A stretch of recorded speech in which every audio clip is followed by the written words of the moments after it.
Hello, friends, and welcome to the Cornerstone Collective. My name is Jay, and with me today is Angus McLeod, Hey. as well as our producer, Javan Brown. Hello. And we're talking about this concept of Christ and culture and the intersection of those and how we're to live as Christ followers. The first thing that we talk about is commitment. It's one of our 7 C's. That's commitment, community, communication, competence, creativity, compassion, and celebration. In doing so, we want to jump off today with Psalm 51:1, and it says, "Have mercy on me, O God, according to your steadfast love, according to your abundant mercy, blot out my transgressions." You say amen to that? Amen. I'll tell you this, guys. It's pretty awesome as we talk about commitment to Christ. We're starting off our year here at Cornerstone, focused on this idea of purity and the idea of pure hearts before God. And in doing so, we've talked about some of our posture towards God and being humble. We've talked about being those that put our priorities in the right order. And today we want to kind of focus and talk about a little bit on this idea of patterns or our habits every day, as well as our passion for God. What do you think has been like your greatest win in developing new patterns and new habits for your life, Angus? I think that the biggest thing is not adding. Okay. It's through just seeing what's currently going on. It's kind of what I was talking with my daughter Faith. She was asking about my New Year's resolution, and I said, I don't really do that. I take a look at what we're already doing and see how can we be more excellent in those things. Mm-hmm. And so for me, that's kind of what I tend to do, because my perspective is if I can get better at what I'm doing here now currently, mm-hmm. then I can add on and go further and do other things later. Mm-hmm. And so, there is planning and there is an eye toward the future, but at the same time, I find that if I add extra things on, it's just one more thing for me to not do. Okay. Yeah. And so for me, it's really about kind of a natural progression. When I get good at this, what's the next step in this? Right. And so then, progresses forward and adds a new thing there. Yeah. And so it becomes more of this natural progression where everything is good, instead of then spreading myself more and more thin across all of these other areas because I want to progress in it, and everything kind of declines. How do you think it aligns with your passions? Yeah, well, I think that it really helps, especially when you are passionate about it. But I think that several years ago, I just decided I wanted to do everything with excellence as much as I could. That's good. And so having passion about what you're doing is really helpful in that, and perspective is what drives, I think, that passion. So if you have the right perspective on things, you can get passionate about just about anything. It's really good. Javen, what do you think, man, as far as for you, patterns, passion in your life, like what's been something that you focused on? For me, and honestly, this has been more of a challenge to upkeep, like being really consistent about waking up and trying to read the word first, or read the word like early in the morning. As somebody that doesn't usually wake up like very early, or wakes up like only in time to get ready to go do something and then just immediately go out, it definitely has been more of a struggle for me as seasons like get busier. So at the start of college, I was doing pretty well and like pretty consistently. I was like able to do that. If not, I would just have the audio playing. But then over time, like as you get closer and closer to being late for classes in the morning, you're like, oh snap, I actually just like got to go out and just go like straight over there. So I think for me, like the real challenge has been to be more consistent in doing that. And the only way to do that is by having that be something habitual in your life. So you wake up and immediately tell yourself, okay, I'm going to start in this place in the word, and just be intentional, like working through a book, working through a devotional, something like that. And then slowly that ends up becoming a habit that you just naturally do and don't have to think about but like to your point about passion is that it's like so much easier to just be able to pick up your phone and like just doom scroll and look at whatever you want to look at on Instagram. So it's like also in tandem with fighting that, and also fighting just the laziness I have of like continuing to sleep. So yeah. Yeah, you're a unique piece in life, man, where you're that adulting piece and trying to figure out those patterns, those habits, and build that towards your passion of what you want to be more excellent at, to go off of Angus's description. I think that's definitely true. Absolutely. I think for me, I had to time block. I was someone who, because of my responsibilities, I had to put out a lot of fires. And that means like having to, sometimes I have people that are coming and demanding of my time to try to put out those things, because they're pretty immediate sometimes, which means you have to take a shift from what you're doing and go fix it. But what I found is by time blocking, especially in the last 2 years, I've got better at it even than what I'd done previously. by time blocking in a more significant way, not just with myself, but with the team, it has helped us to align ourselves where, okay, during this time block, we're going to do this. And so that's one of those things where it's helped us kind of have some patterns that we build into our life. Now, I'm not in control of everything. I'm in school and some other things that they're dictated by my professors and other stuff, what is a little bit annoying because you're like, man, I'd much rather this be due on this other day than on this day, et cetera, because of our life with church and things like that. And I've voiced that opinions to my professors. I'm like, how come you can't be in alignment with all these other people?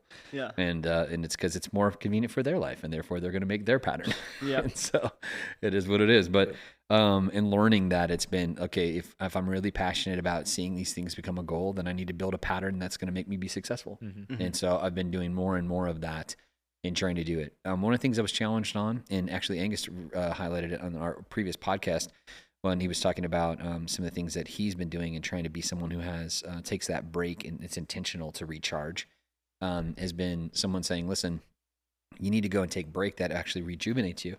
So I was taking a break away from work here, but just going and working and doing other things. But they're like, no, you need to do something that's like going to recharge you. Mm-hmm. And I think just doing some stuff more intentionally in that way, which becomes like a really enjoyable thing. One of the things for me, I mean, I've always been a person that takes pictures. I've always been the person that's into that and music and art and video. But one of the things that kind of picked up in the last few years was playing golf. I do it poorly, but I enjoy it. And just getting out and having some time with some friends, even if it's just mean just like go and hit balls somewhere and just listen to a podcast, or go and hit with Javan or with friends and go do something like that has been like a really cool thing. So I think having a piece of passion that I can turn into a pattern that, even if it's in small increments, it becomes like, oh, this is cool, this is encouraging, can really be a game changer for me. So really helped me on my commitment to Christ. And I'm actually amazed on how much time, like while I'm listening to a podcast, maybe it's a faith podcast, maybe it's someone preaching, maybe it's something that's not that at all, but it's just rejuvenating me. I think it's all part of who you are in your stewardship of your time with Christ. Mm-hmm. So I think it could be a really positive thing. Yeah. Next thing we want to talk about is this idea of fasting and prayer. We at Cornerstone start the year with fasting and prayer, and a season of that, usually doing 21 days of prayer and fasting. This year, we're starting that from the 11th and going forward of January. And fasting means this: it's to do without something for something better. So for fasting for us, typically that's been, and you see it biblically, is fasting meaning doing without food. And the concept is, instead of that time you would have eating and enjoying something that we really enjoy, nourishment for our bodies, we're nourishing our soul with that time. So it's doing something without something for a specific time to get something better, which is more time with God. Fasting is not twisting God's arm to do what you want. That's not how it works. What it's doing is actually honing your heart and your intentionality to listen to Him and what He's speaking to us by the Spirit, and how He can challenge us in drawing near to Him, to have that transparency where He's always speaking, He's always there, He's always all the way to us. He's the good Father who runs all the way to the prodigal. So the idea is that in our lives, that we would be those that are emptying ourselves of those things that otherwise would block us from Him and draw near to Him. And fasting really helps us to do that, because we're being intentional, starting a new pattern, and doing that today. As staff, we're talking about, you can fast obviously in a lot of different ways. It's beyond food, but I do think that food is really important, because especially in our culture, Americans love food, man. We're talking about fast food, talking about all sorts of stuff. So I think having a food element is not a bad deal. And even if that means you're doing a Daniel fast, where you're doing without certain kinds of food like sugar or fatty foods or grains or whatever you're doing, or you're doing without a specific thing, maybe it's a sunset to sunrise kind of a thing that you're doing. We have friends that are doing the flip, because the thing they have difficulty is with actually during night eating like garbage. And then so they're like, hey, I'm not going to do that. I'm actually going to, from sunset to sunrise, I'm not going to eat anything. And they're going to do the flip. And I think there's some wisdom in that too. So I think whatever it is that you're doing with intentionality, maybe it's doing without social media, maybe it's doing without binge watching or doom scrolling, either one of those kind of things that kind of eat your time. And instead investing that time in listening to some worship music and getting into your Bible and reading and maybe a devotional, something that recharges your spirit. I think all those things can be a really good thing.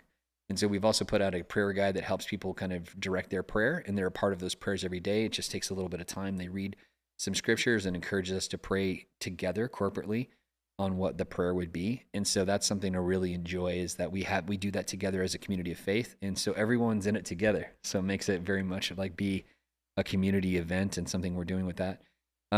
What's been something that's been a real breakthrough for you with fasting, Angus? Well, the whole reason I'm in ministry is as a result of a fast. Wow. I've told the story many times, so I won't necessarily tell it a whole lot. But I was pursuing education and all of this stuff, and I was getting really frustrated, just because of what you have to learn to become a teacher, and so I did a fast, and it was a 7-day fast. And by that point, I was realizing that I was praying the wrong prayers, that I was asking the wrong people, who, what I should do and all this. And I came to the understanding, the Lord said, you're asking all the wrong people what you should. I'm the one who created you. Wow.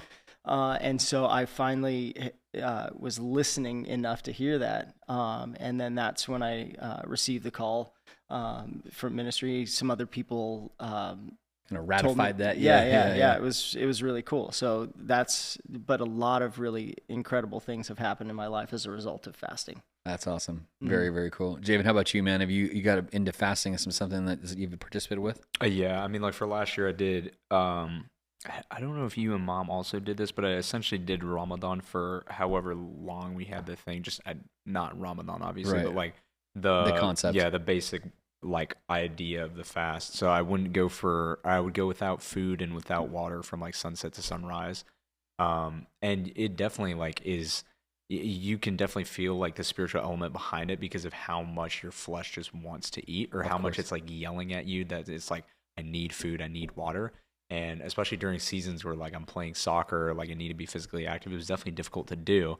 But the Lord really checks you on your willpower or your like willingness to do something by having that be consistent and you not failing in that regard. Is how much are you willing to push through for the sake of getting closer to me instead of just like, yeah. But I don't know. That's what I really took from it. I think I'm going to probably do either something similar or try to restrain from like a good amount of food from like a particular day or from like one set date to another, like maybe like a week or maybe a week and a half or something. But I don't know. We'll see. So yeah, praying about that as we're going to start that soon, coming up on the 11th. For us, obviously, we're recording this after that, so it'll probably actually be in the past, but it was one of those things that we have started and kind of gone that direction. And it's a really cool thing to do together because then you're in it together. And as the scripture says, it says not to show that you're fasting to make yourself look holy or pious in front of others. So when we do it collectively, you kind of do without the idea of like, oh, I'm fasting for a specific reason and then kind of announcing it. And it says right in scripture, it says, listen, if you do that and it's like you're scrunching up your face and you're making a big to-do about it and other people are like, oh, wow, they're fasting. That's all you're getting out of your fast is just getting like, of other people's attention. Whereas if you're someone who goes and washes their face and looks like you're doing normal operations, but you're doing that as unto the Lord, then it makes it a whole different thing. So that's why collectively when we're all doing it, then it makes the thing where it's like, hey, we're all doing this thing. So we don't even need to talk about oh, it's so difficult for the thing. No, it's like, we're just doing this. We're doing it for the Lord. No one's making you do it. I'm not making you do it. I'm not going to check in and be like, did you fast today? Like, like I might ask you, like, are you participating in this thing? But it's the thing is, it's really between you and God. So that's really been the real big win for us, is that we want to be those that are listening to the Lord, focusing on the spiritual food that we get for our spirit, for our soul, and say that. One of the people that Celeste listened to growing up as a kid, it was a speaker at camp, and I forget exactly who it was. I want to say it was Jeremy Johnson's father-in-law, but I want to say that it was somebody like that. But they were saying, like, listen, before you accept Christ in your life, you have your flesh, man, meaning like the part of you that's not alive to God has been growing and getting stronger. And what you're doing is you're starving out that man and building your spirit man. And so I like that analogy, is like, wow, that's true. It's like you're building your spirit man and who you are in that process. And to Javen's point, it can make you be stronger in standing for him and making that be a solid choice that's for you. No one's making you do it. And that's a big delineation in Christian fasting versus other fasting, where other fasting is, if you don't do this, then you're out. Like, you know what I mean? Like, you have to participate. Whereas in our perspective, it's like, no, you're doing this because you want to draw near to God. So, your reference, obviously, as Christ followers, is not Ramadan in the same way, but that's a thing that we were very much a part of, having lived in the Muslim world in the Middle East for 4 years, and a part of that was all around us, and we honored that fast with other people, meaning like we weren't trying to eat in front of them or drink in front of them. in a demonstrative way, and we would actually be a part of their, if we were going to go to an iftar, to the breaking of the fast meal with friends, and they were inviting us to their house, then we would fast that day so that we too would be in the same step with them. So that we would be realizing we're fasting and praying, obviously, to the Lord and asking Jesus to reveal himself to our friends. But that way we're in step with them in what they're experiencing, and understanding that they're trying to do this because that's the way they see that they're honoring God. All the while we're praying that they encounter Jesus and his sacrifice for them. So huge deal. Mm-hmm. One of the funny things though is because we encountered it so much, it's a huge cultural thing, and it shifts. Theirs is a lunar calendar, so it shifts throughout the year. So some days it's a lot easier to do because they do from sun up to sundown, and they, as Javan said, they don't have any food or any water. But it's interesting because it's a lot easier in winter. Obviously, it's cooler, it's not as hot, and most of the Middle East is very, very hot. So it's a lot easier in winter. Days are shorter. So obviously, sunset's coming a lot faster. But we were there when it was like hot and long days. Man, people freak out. And there's all these memes on the internet, if you're in the Muslim world, that you see them all the time. It's talking about like all the bad, like it's people that have like a giant head in the back. It's like all the bad thoughts I'm trying to push out of my mind. They're getting stuck in the back of their head, or, like you've never seen more people angry and getting fist fights than during Ramadan, during a hot season, because everybody's so hungry and so angry from not drinking that they end up fighting people in the street. It's so funny. It's so accurate though. We saw it all the time. But it made me think of this meme, and Javan, you could reference this. Remember that when we saw this guy, and it was an imam who's doing like an online service, and he's taking phone calls from different people, and it's during Ramadan. Do you remember the phone call that he gets from the guy? Yeah, I know exactly what you're talking about. What does he say? It's the guy that he asks. He calls the imam. He's like, okay, so I'm participating in Ramadan, and then he's like, but I had something happen to me, and he's like, okay, what happened? He's like, I accidentally ate, I think it was like a pound of shawarma. No, he fell. And these things fell into his mouth. Yeah, he fell, and then a pound of shawarma. It was like a liter bottle of like Sprite or Coke or something, and like a little bit of molokhaya, which is like a something they put on top, like a dressing, all fell into my mouth. He's like, is it divine intervention, or should I like continue to fast? And he's like, have I broken my fast, or has Allah provided food for me? It was so funny. And the dude, he's like, come on, yeah, bro. It was so funny. And I laughed so hard as a religious leader. I laughed, dude, because I was like, dude, this is great.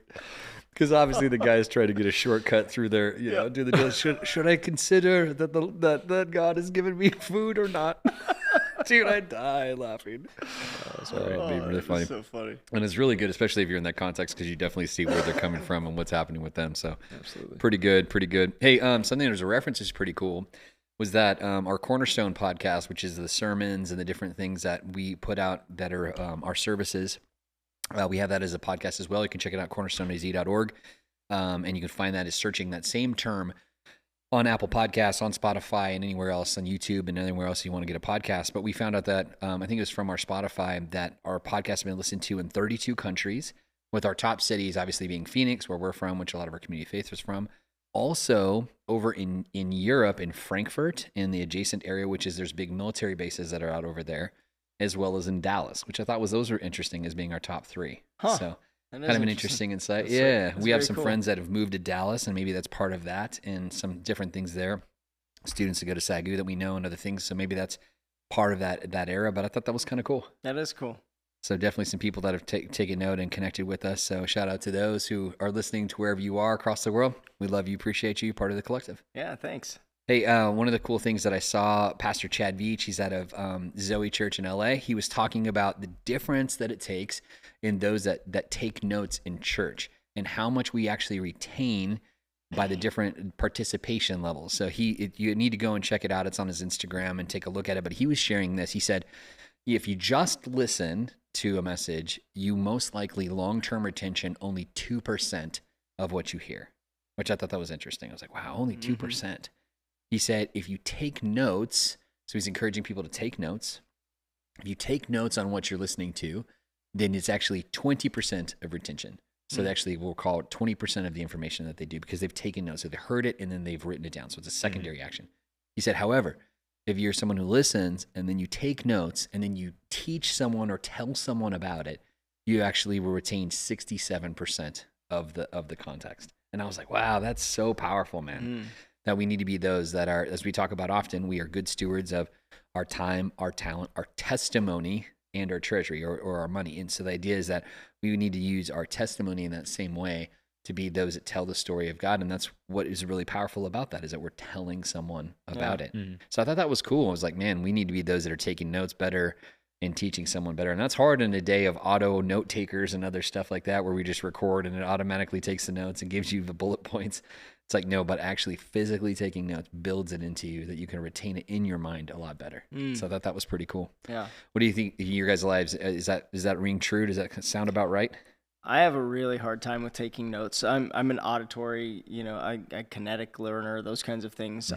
Actually, when I was taking biology and stuff in college, I found that the more notes I took, the worse I did on my on my exams and stuff. And so it really irritated a lot of my classmates, especially when it came to the anatomy stuff. They're like, "How long did you study?" I was like, "Well, I didn't have anything to study. I just listened to the professor and then took the test." Wow. And they hated that. Yeah, that's huge. That's an anomaly. But I mean, that's that's in an area that I had been around my whole life, which is because my dad was a doctor. Right, exactly. And so I was around that kind of stuff. So, but I have a hard time because I'm a slower note taker, and so I miss what's going on while I'm writing down what I wanted to remember. Got it. Okay, that makes sense. That makes sense. Javan, how about you? You note taker at all?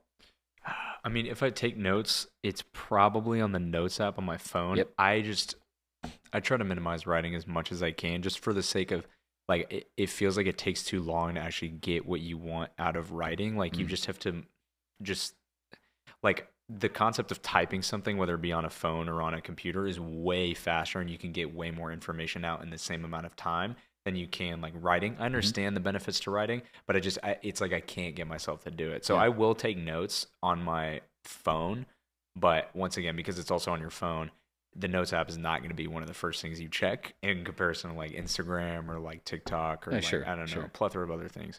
So I think it's harder to go back unless you really are super intentional about checking your notes app or like voice memos, or you have, I mean, now you can have like AI do like a whole transcript for you and summarize that. Yeah. And because everything's essentially recorded for most like pretty big evangelical churches, you could probably just go into the YouTube video and have something do it for you. So I think notes are more accessible than ever, but it's just about whether people can be bothered enough to go and use them. Yeah, so. No, I think he didn't delineate whether it was like physical writing of the notes or taking them on your app.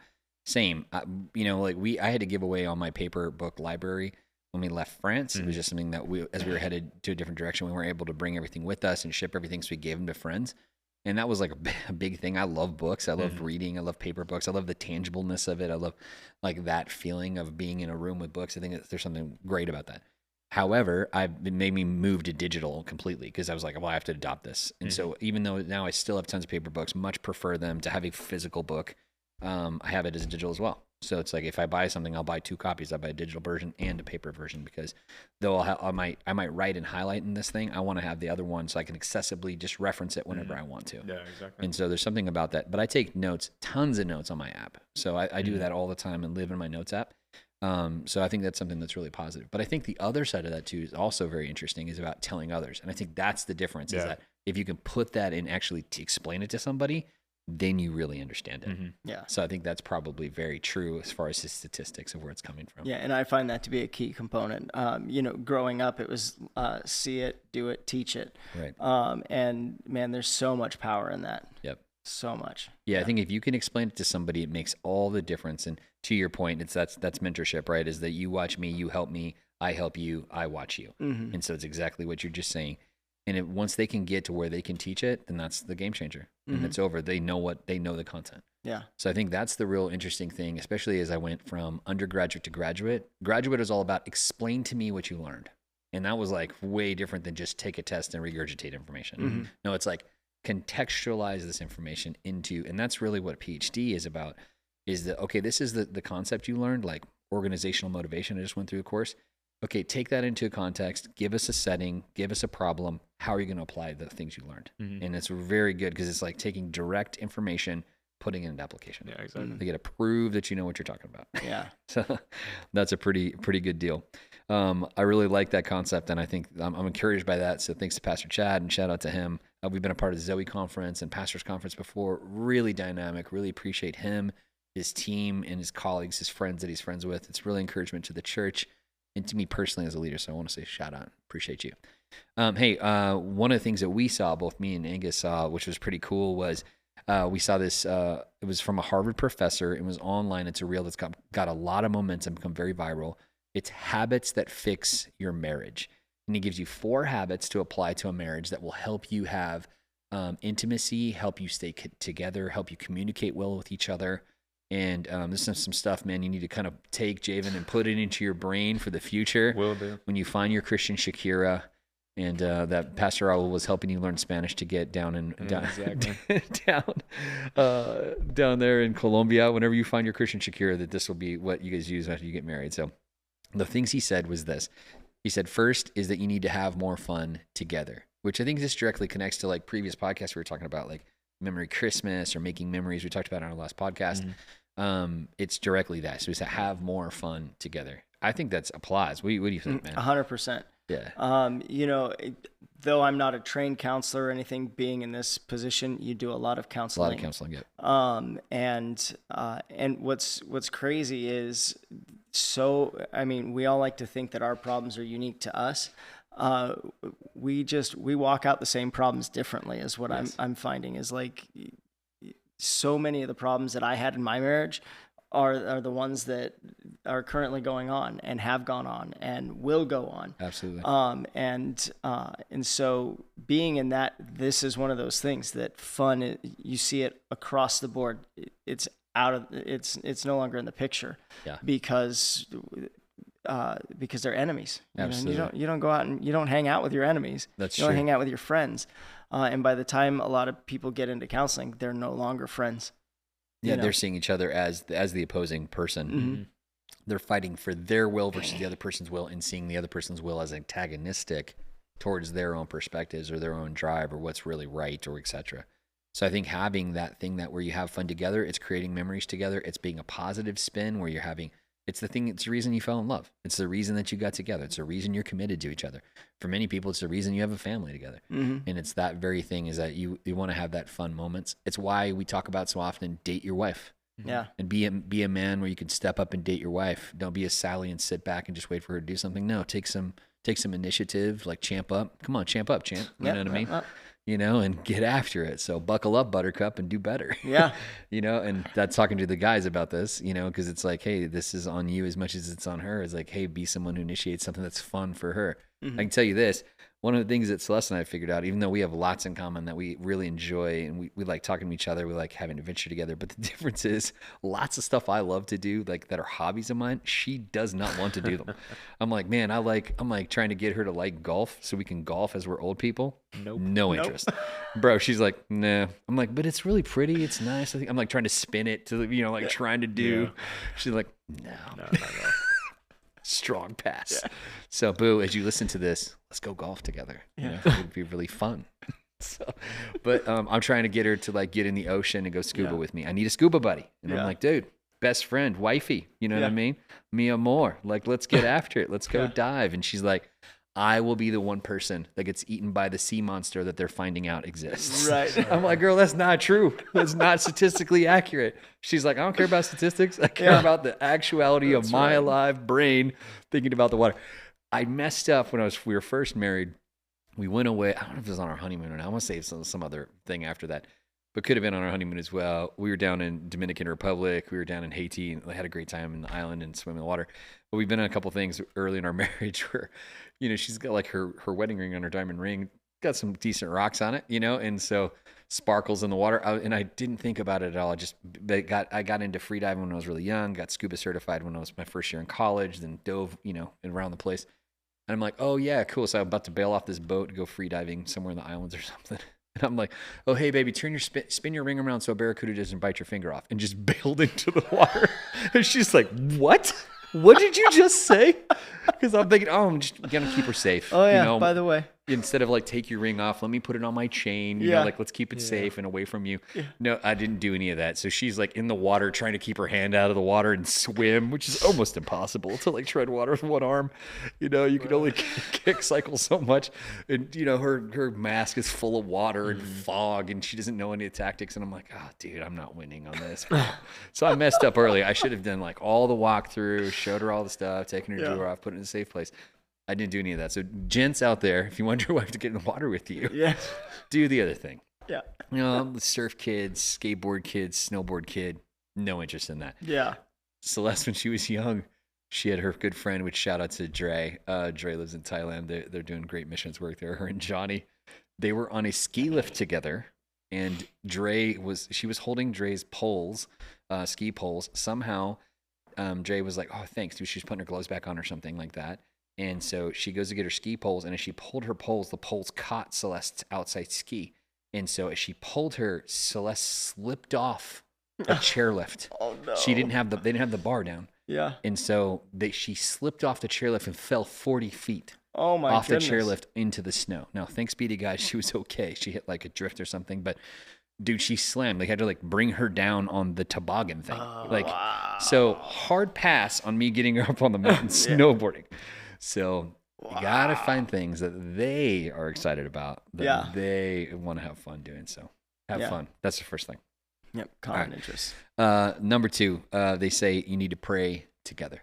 And I love this. It's coming from a guy who's a Harvard professor, and he's obviously a person of faith, but he's speaking and saying, listen, you don't even realize, even if you're not of faith, this helps, because he's giving you all the neuro reasons. He's like, it connects your hemispheres together. It's all these intentionality pieces. You're in alignment, looking to something beyond yourself. He was explaining all of it. And I was like, wow, it's so powerful. What was your takeaway from that? You know, this kind of connects to another piece, which is what I've found in marriages is that the enemy works really hard at the very beginning to set patterns that he'll be able to eventually step away from the marriage and doesn't have to input anything at all. It's true, because they're already broken. Exactly. And so what he does is he works the first several years of marriage, putting in these little things that seem to be innocuous that will ultimately turn them against each other so that they're the enemy. It's good. And so what does it say about our enemies is that we need to pray for them, you know? And so in some of our marriages, they are the enemy. And so if for no other reason, that's your enemy, you need to be praying for him in that way. That's a good point. But if you're not on that side, it's hard to be an enemy with somebody that you're already praying for. That's true. You know, and so if you've already got the heart to pray for them, it's showing, even if sometimes they're being a knucklehead, and it's like, Lord, bless them. You know, because even that means that you're soft enough to them that you're wanting them and the situation to get better. Absolutely. You know, and so there's those couple of ways of looking at it: is pray for them so they don't become your enemy, or pray for them because they are your enemy. That's a good point, man. I love that. That's powerful. Yeah, pray for them because they are your enemy. That's true. You know, honestly, one of the things that we really talk about here a lot, and we have strong conviction about our faith and about morals and about how we should be as citizens and doing things with excellence and believing in our country, serving our country with excellence and those kind of things. I pray for my leaders I don't agree with, probably more than the ones I do agree with, which I need to work on that. But I'll pray for them because I'll be mad about the decision they made. And I'm just like, man, I need to pray for them right now. Why? Because it says to pray for your leaders, pray for those in authority over you. And so I'm doing that, and Lord help me.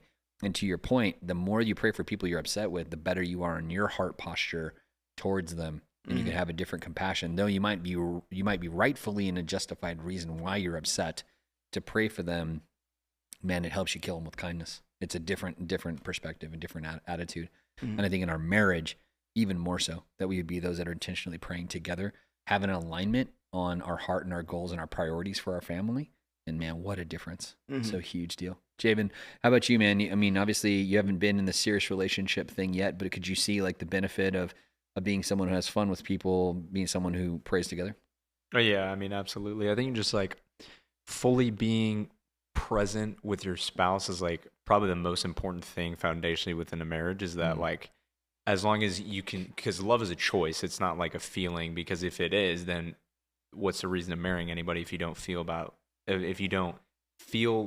that certain way about somebody all the time? Then just leave them and then just go find somebody better. Mm. But marriage is like a consistent thing. It's like, it's the reason why we as a church are Christ's bride, is because love is an active decision Right. to choose to posture yourself to understand and to come to acceptance with aligning yourself with the goals and pathway that somebody else shares with you versus just like getting them to conform to your own schedule. So I completely understand the benefit in like, here, what were the first two? Having fun, obviously, because like that's something that fuels the desire and the consistent spark between you two.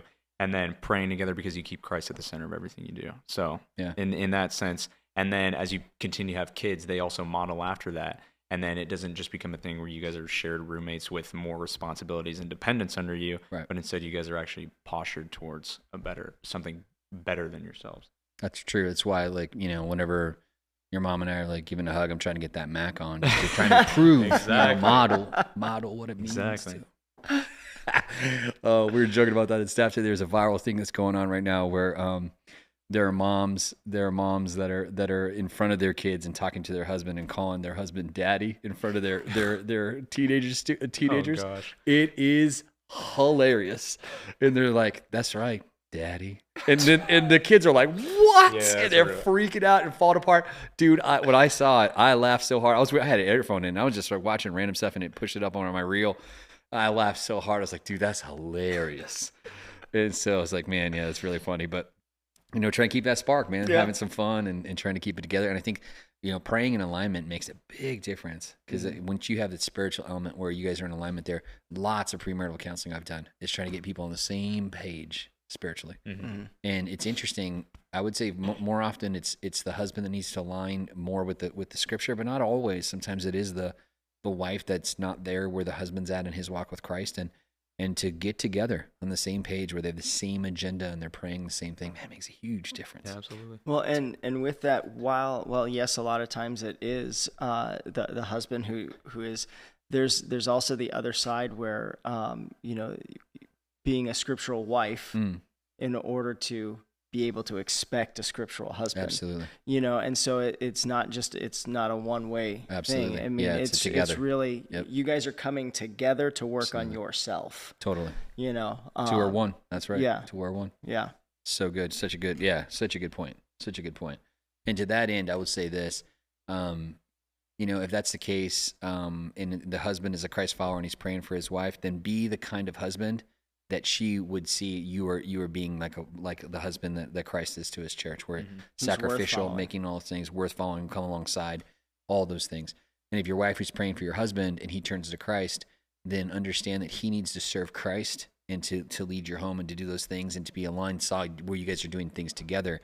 What I've sadly seen as a pastor is where a wife will pray for a husband that does not know Jesus. He'll come to know Jesus, start to get committed to Jesus, but now his pull is towards Jesus and not just towards her.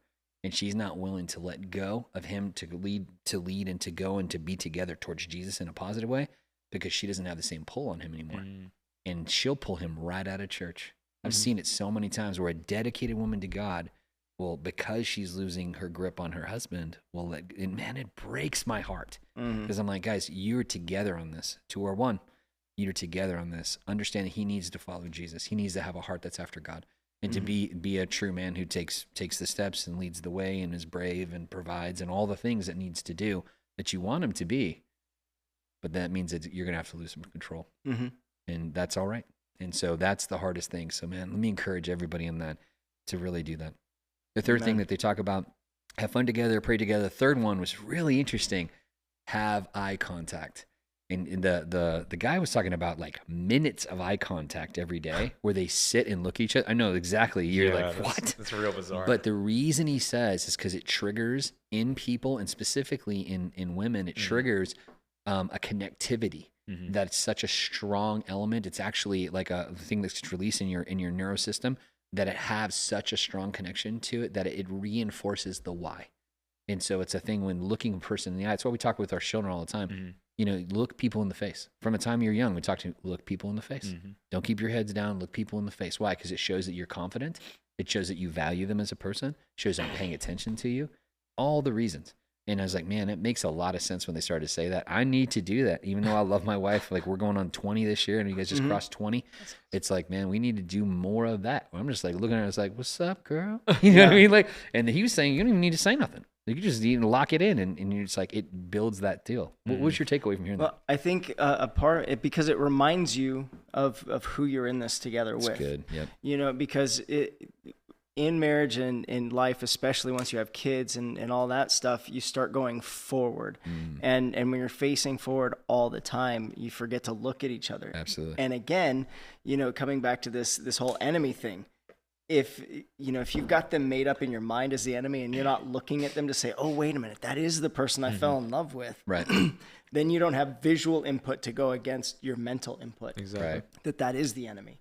Right. And then, you know, and there's so much biologically that happens, you know, when you connect, you know, the oxytocin and all sorts of different things that bond you. And so there's a biological reason, but then there's also that interpersonal reason. Again, it's, if you're doing life with your backs to each other, it's really hard. It's very easy to misunderstand each other, to hear the wrong tones and all of that stuff. And miscommunication becomes even greater. And, you know, it just takes a bad situation and makes it worse. It's a good point. I will say this, you know, they say the eyes are the gateway to the soul. And I think it's very true. One of the things that we learned in the Middle East, which was really insightful as a Christ follower and specifically as a Westerner, is that, you know, I saw something that the value of the eyes in the Arab culture was so important, so much so that they, like whenever the women in their culture, if they're subjugated to where they're wearing niqab, that means where they're wearing their face completely covered, they only have a slit that's there for their eyes. It's interesting. You don't know what they look like. They're completely covered in a sheet. They're essentially a thing and not necessarily like no longer seen as a person in that way. It's very interesting. Way different than even wearing a hijab, which covers their hair, but their face is revealed. So you still see them as very much a person. You see their countenance, all things. There's a lot conveyed with the eyes. And so people would keep their eyes from you. But if I would always just still greet people, even though that's culturally you don't normally, but I would never do that if she was with her husband. I always just greet the husband, and that's culturally where it's at. But even if I walked into a space where I was going to keep space from them, but still greet them as a person, I would greet them in doing so just to treat them as a person with honor. So I'd greet them. And if you saw them when they would look at you, it was so specific because you're like, whoa, there's a person inside there. You know what I mean? Like there's really something there, which is something really strong. And so, man, I'm for modesty, modest is hottest, all that kind of stuff. I think there's something really strong there. But, you know, like draping them in a sheet and stuff like that is not going to accomplish that kind of thing. So not for those things at all. But I do really see the value in looking in the eyes. Something really, really cool. So pretty cool, pretty powerful. That's the third one. The fourth one that was there is he said, always be touching, which I thought was really strong. You know, one of the things that we had to kind of relearn was that whenever you're in ministry, we were trying to not do, public displays of affection. So PDA, because we're trying to model to our students not to do it. We're telling them all the time not to do it because everybody, especially in the era when I was a youth pastor, everybody was like clinging on each other and holding on each other and kind of laying on each other. We're like, no. And so we were trying to like, listen, we're not doing PDA. You know what I mean? You can honor. We were really about respect. We're respecting you. You can respect us. This is how we're walking together in this thing. You can go and make other choices other places. But for here, we're going to make these kind of respectful choices towards each other. And so that kind of reinforced that. But we kind of modeled that. So we got out of habit of holding hands and being close to each other in front of students, which we did for years.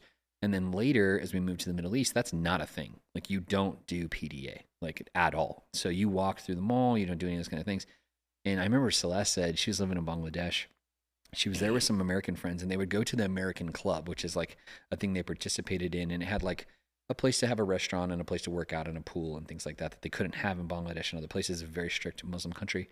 But it was interesting. She said that friends of ours that were there with her, they walked through the doors, and as soon as they went through the doors, they would hold hands. And Celeste was like, oh, she felt like she saw something that was wrong. She was like, oh my goodness, they're touching. You know what I mean? And it's obviously very appropriate, completely fine. I mean, they're married, they're holding hands. It's not, but it was like one of these things that was such cultural, like a taboo, that she was like, whoa, that is actually intimate. You know what I mean? In just touching, holding hands. So I'm pro loves, little love taps. Like I'm pro all that kind of stuff. My kids are like, come on. Yeah. You know, I mean, I'm like, like, what's up, girl? Like trying to like, throw some shout outs to my wife, Yeah. who I've been married to for a very long time and have children with, you know, and lived on 3 continents with. But it doesn't matter. I'm still out there trying to win.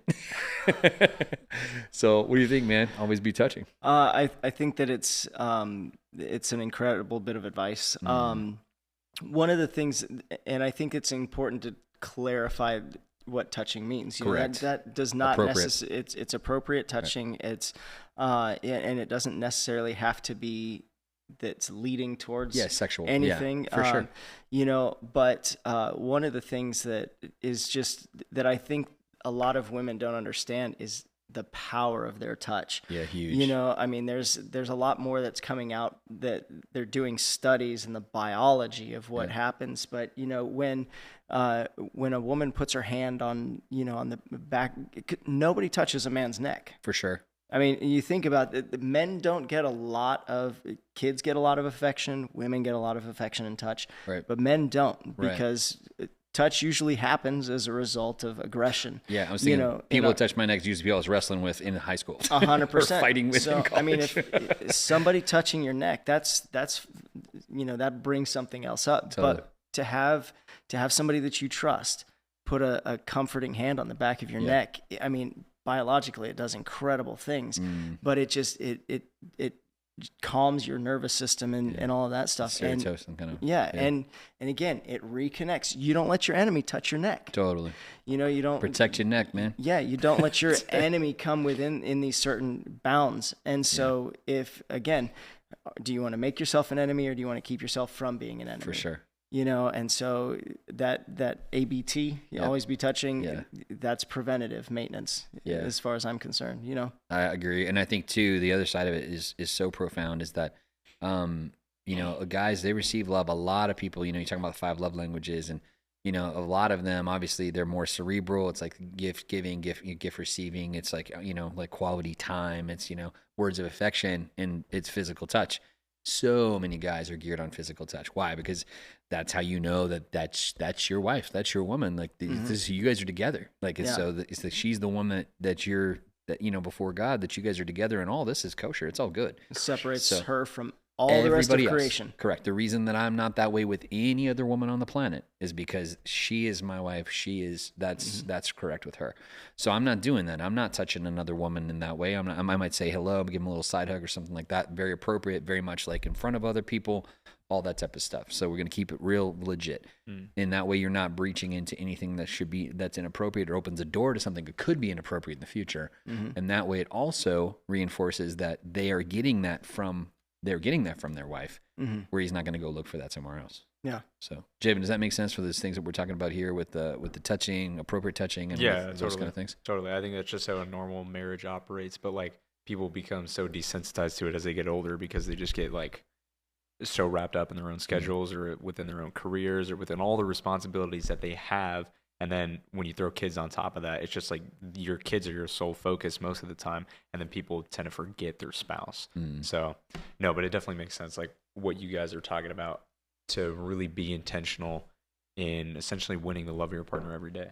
Yeah, love it. Thought it was really good. Super insightful. Very appreciative of that professor and sharing that with us and being a skill that we can take away and be something positive for it. Yep. And one of the things that we want to talk about as we talk about this concept of being those that are committed to Christ, you know, we talk about often is his sacrifice for us and how he is the one that has made a way. He becomes this holy sacrifice for all people for all time. He's the one that's taken the sin of the world upon himself as the only one that could possibly do it. And so we know very much clearly from Scripture, we can't buy our way into the presence of God. You can't earn your way into the presence of God, because as broken people who are sinful, what do we have to offer him? It talks about in Romans, as Paul writes to the church, that we are like filthy rags or dirty rags before the Lord.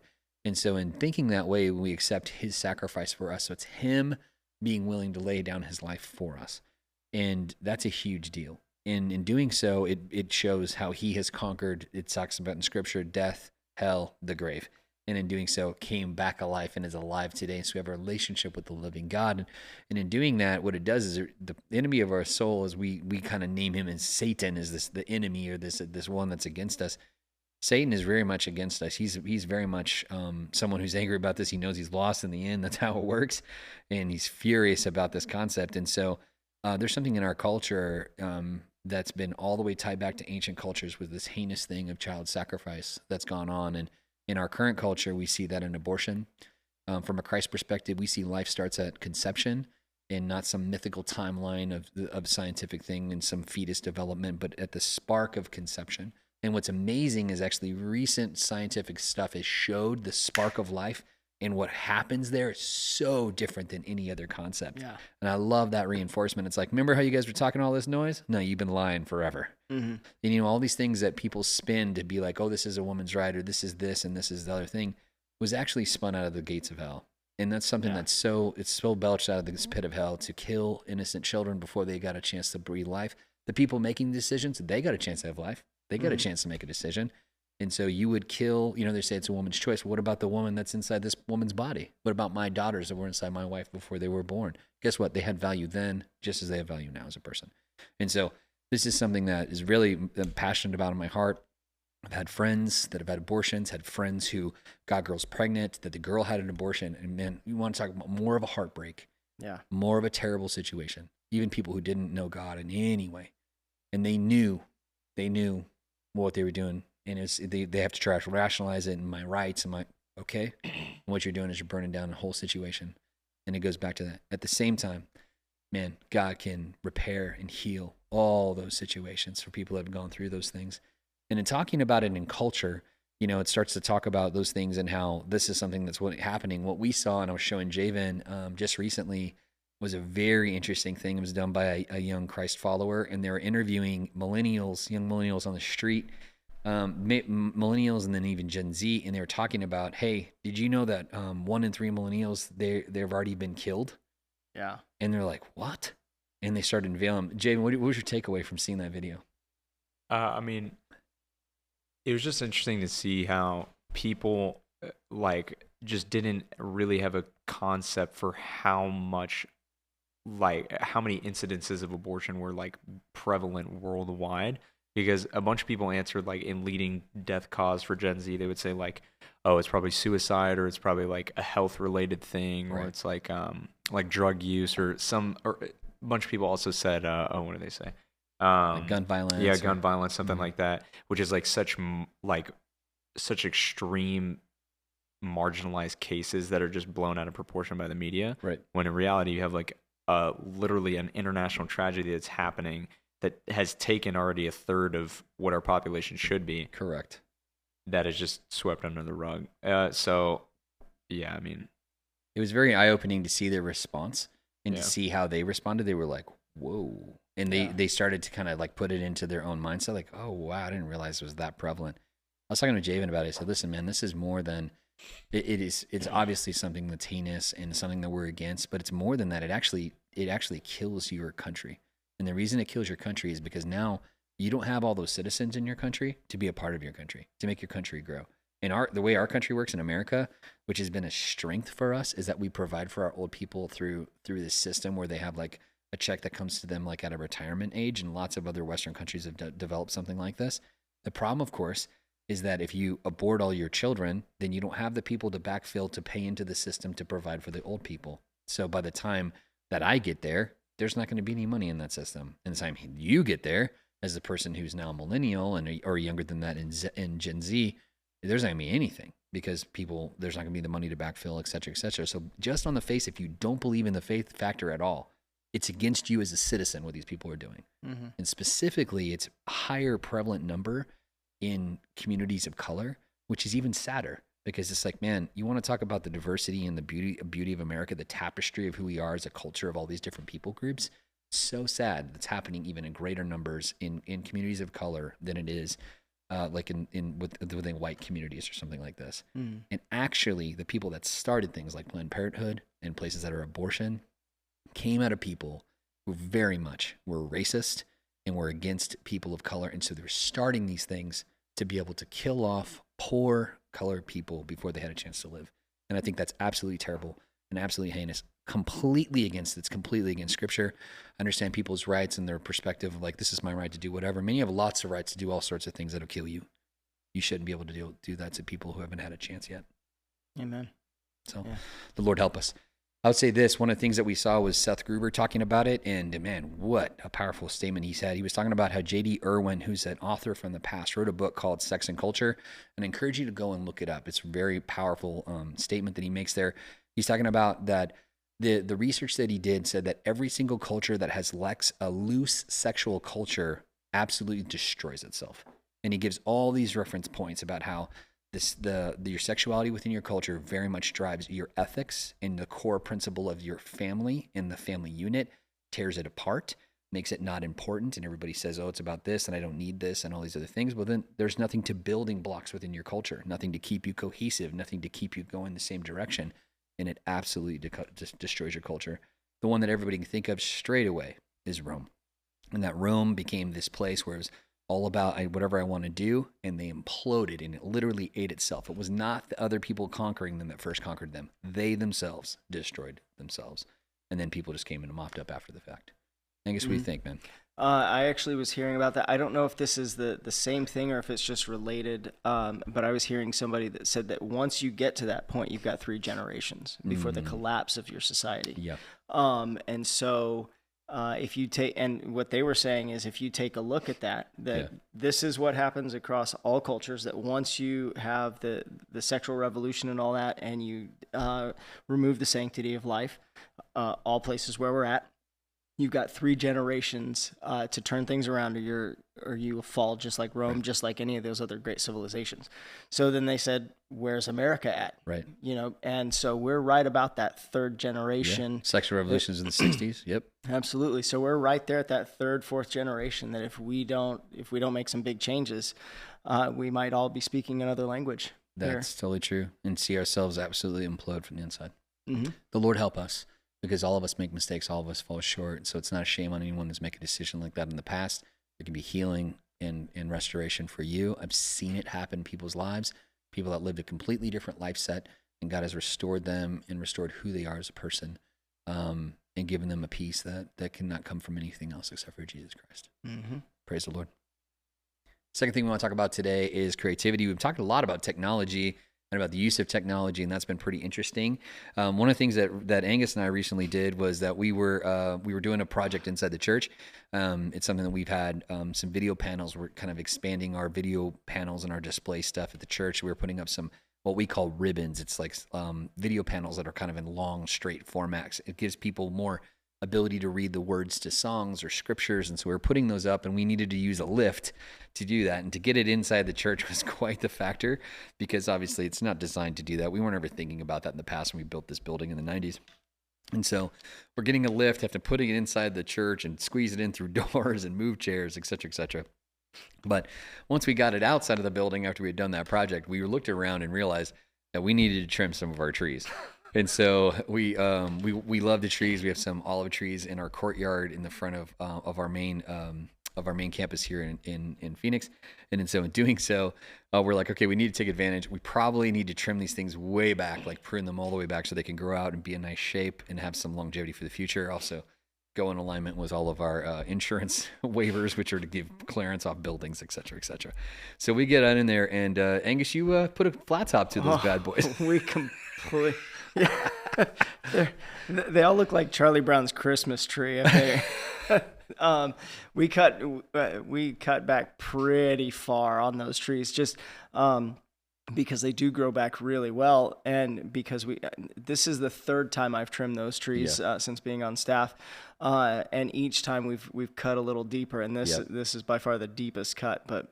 And wow, we've got a lot of branches and all kinds of stuff. We probably have like 3 trees worth of branches laying on the ground. I mean, it was a ton of stuff to move. 100%. We've got pictures and things. There's just so many. We've got a picture of the stack of tree in relationship to the truck that was moving them over. That's right. And the pile dwarfs the truck. Yeah, that's true. Yeah, big 4-wheel drive diesel engine truck with a trailer, and the pile is much bigger than both of those objects together, which is pretty substantial.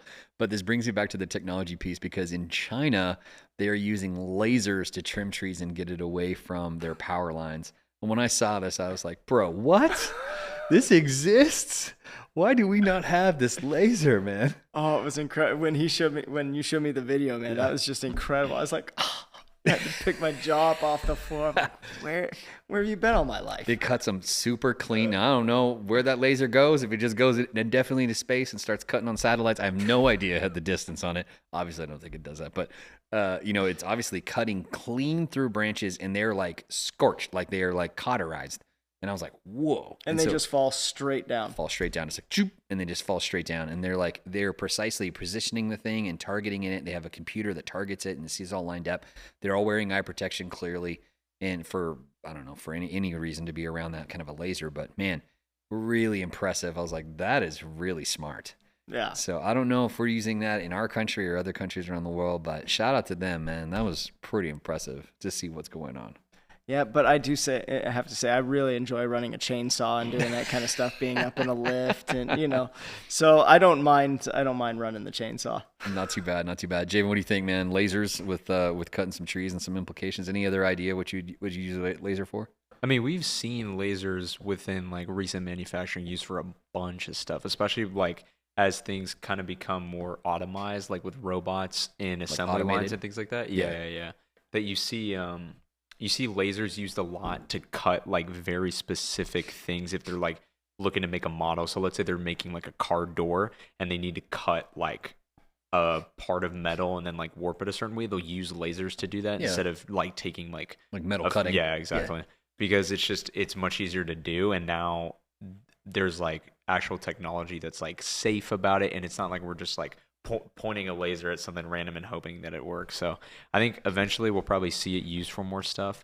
I know in China it's used for a lot of stuff right now, but I don't know like more towards besides like high level manufacturing for like automobiles or like engines of things in the US if we really had that for like a commercial space. I know they use them for in your context where you're talking about like production where they're like cutting out and laser cutting stuff. Like that's been for a long time in application.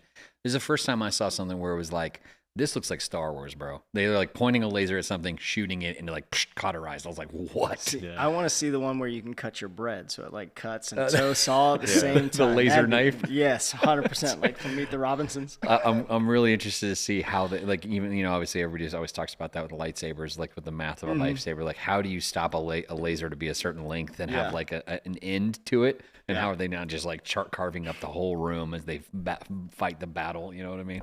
So really interesting. Yeah. Hey, shifting gears a little bit, we were talking about one of the pieces that we do. Obviously, we're putting this out and we're putting on different online platforms. It goes out as a podcast, goes out as a video podcast. We do shorts a bit online. You see them on Instagram, on TikTok, and YouTube Reels, etc. So I wanted to kind of give you guys a question, kind of quiz you guys a little bit. Most used online platforms by American adults. So kind of wanted to get your guys' thoughts on what you guys thought they were, and I'll kind of give you a rundown of which number they are. So, give me a platform as you think. What do you think number one would be? Facebook. Okay. Instagram. Instagram. It is not. Actually, the number one is Linktree. YouTube. Okay. YouTube. So YouTube is the number one. So that's the number one. Number two is Facebook.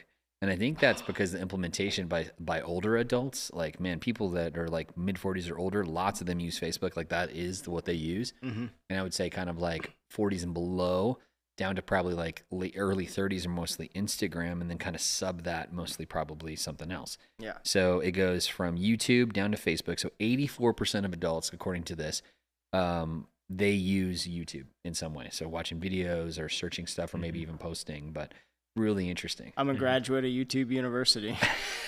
Hey, dude, I played quarterback for him. Yeah. This was sick. There you go. No, we do all the time, man. Use it to troubleshoot stuff and try to learn new ideas. How to get the lift to work. That's right. We were stumped on how some of these things work, and we were like, okay, let's watch this video again. How do we run a Bobcat? Let's that's how I got forklift certified. That's right. Let's learn how to do this. But to that point, so Facebook is number two. What percentage do you think that of percentage that they use? So 84 for YouTube. What do you think it is for Facebook? 60. Okay, Jabo? Yeah, I'll go like 64. It's 71% said that adults use Facebook. That's a lot. That's more than I thought. Yeah, it's way more than I thought. So I guess a lot of people have probably an account that lives out there, even if they don't use it. They have one, or they're creepers and they have an account they never post, and they just look at other people's stuff. Still, I think that's kind of blown out of proportion, though. You think so? I don't think it's 71%. I think there's a bunch of accounts that are registered as American accounts that are not actual American accounts. Oh, so bots? Well, bots or like you can say government plants, whatever you want to say, but people that well, because like of things that happen with like election voting and like if you actually look at this person's account, so people are super dead, but they're now voting because they have Facebook account. Something like that. That's what I mean. Interesting. So I don't know. I don't know that many people that use Facebook, but that's me. So I don't know. I could just be out of touch. You could be. It's possible. Never know.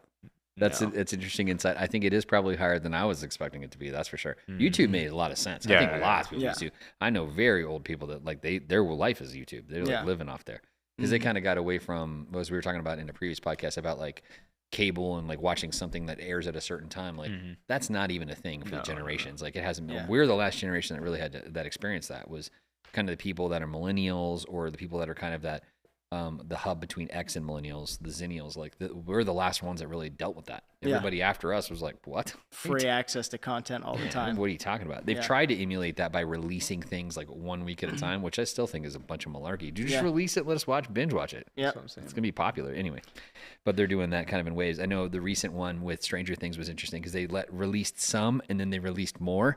And I was like, oh, they're trying to figure this out where they can kind of like re-engage you and try to keep you in. Because it's like, everybody would just watch it all at the same time.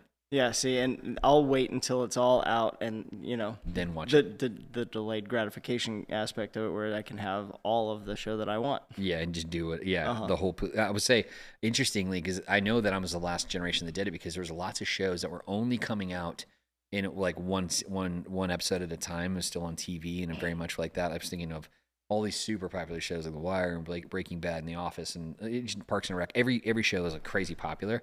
And I was like, man, I left off because we moved overseas and stuff. There's a bunch of shows I've only watched the first season, the first 2 seasons. I never completed the narrative. I never went back. I got super busy. It's like, I'm not really into that. And so we just kind of shifted gears and just never saw it. So people were like, oh, you never watched that? I was like, well, I watched the first season. I know the characters or some of them. You know what I mean? It's like I just never got to the third place. All right, Javen said Instagram. What percentage of adults, it says, according to this, do you think has interacted with Instagram?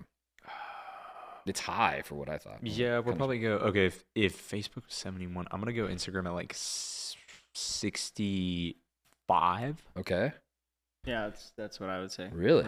Over under? Interesting. They say it's at 50%, which I was like, that's still super high, man. Yeah. Seriously? I think so. I think that's kind of low. Really? Because I think, talking to people of our age group, most of them have, lots of them have, and it's for our age range, it typically tends to be Instagram. Yeah, and then once you creep a little bit out of our age range, then it's back up to Facebook. Yeah, and below us, it's definitely like TikTok or Twitter or something else. Okay, next one. What do you think's in fourth place? TikTok. LinkedIn. Okay. It is counts? TikTok. Oh, okay. LinkedIn is not on this one. Well, I don't know if they I wasn't consider sure that if it was or not. Yeah, I know that there's a lot of adults who are kind of on that, huge, so I wasn't thing. sure if that was considered. And because I was out of it because what we did missionally and things like overseas, I've had one for a long, long time, but it's like I wasn't really engaging on it. I did a bunch of skill stuff early and blah, blah. And then I was just like, well, I'm doing what I'm doing. So I don't really need to get a new job. I don't need to network to try to get my way up somewhere. It's just not what I'm doing. Yeah. And then I like essentially worked for myself in a long, long time. So it's like, so now it's just more like putting out connections or making kind of connections with people, which is cool. Following up with what they're doing, which is cool. But yeah, it is TikTok. What percentage do you think it says here for TikTok? I was surprised.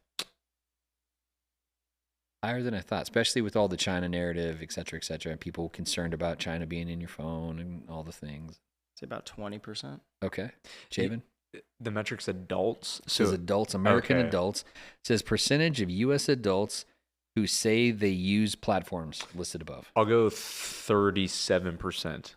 That is exactly what it is. Wow. 37%. Are you looking at a graphic? No. I swear he is not. He's not. I can confirm. Because I think TikTok, if you were to extend that age range to like 14 or something, okay, TikTok would be higher.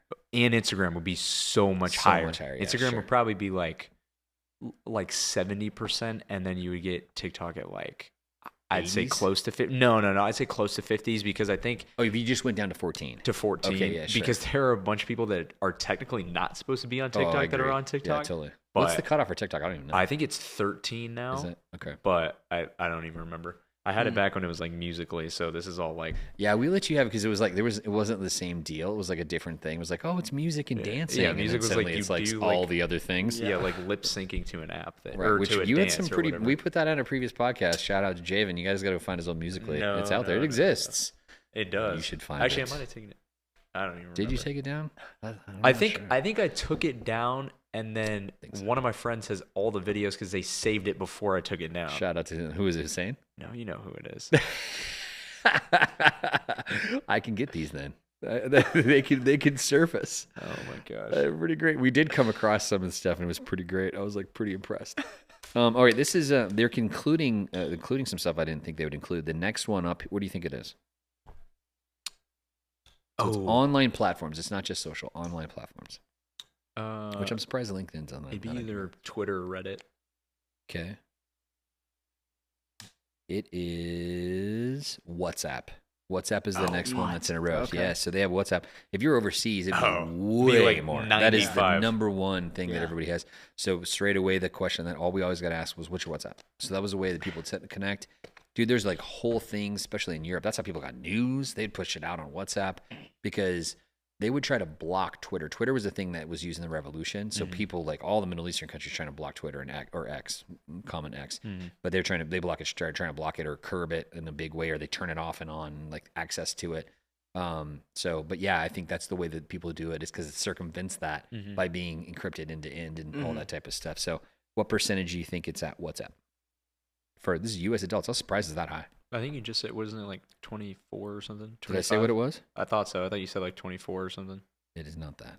Oh. Angus? I said that for the last one. Oh, for. Oh.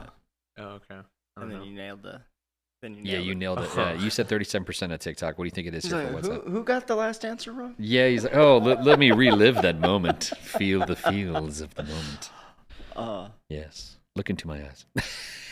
I'd say 20%.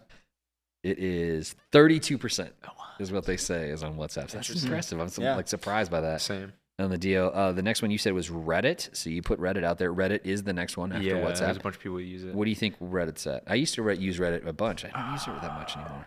So. I wouldn't say it's very high.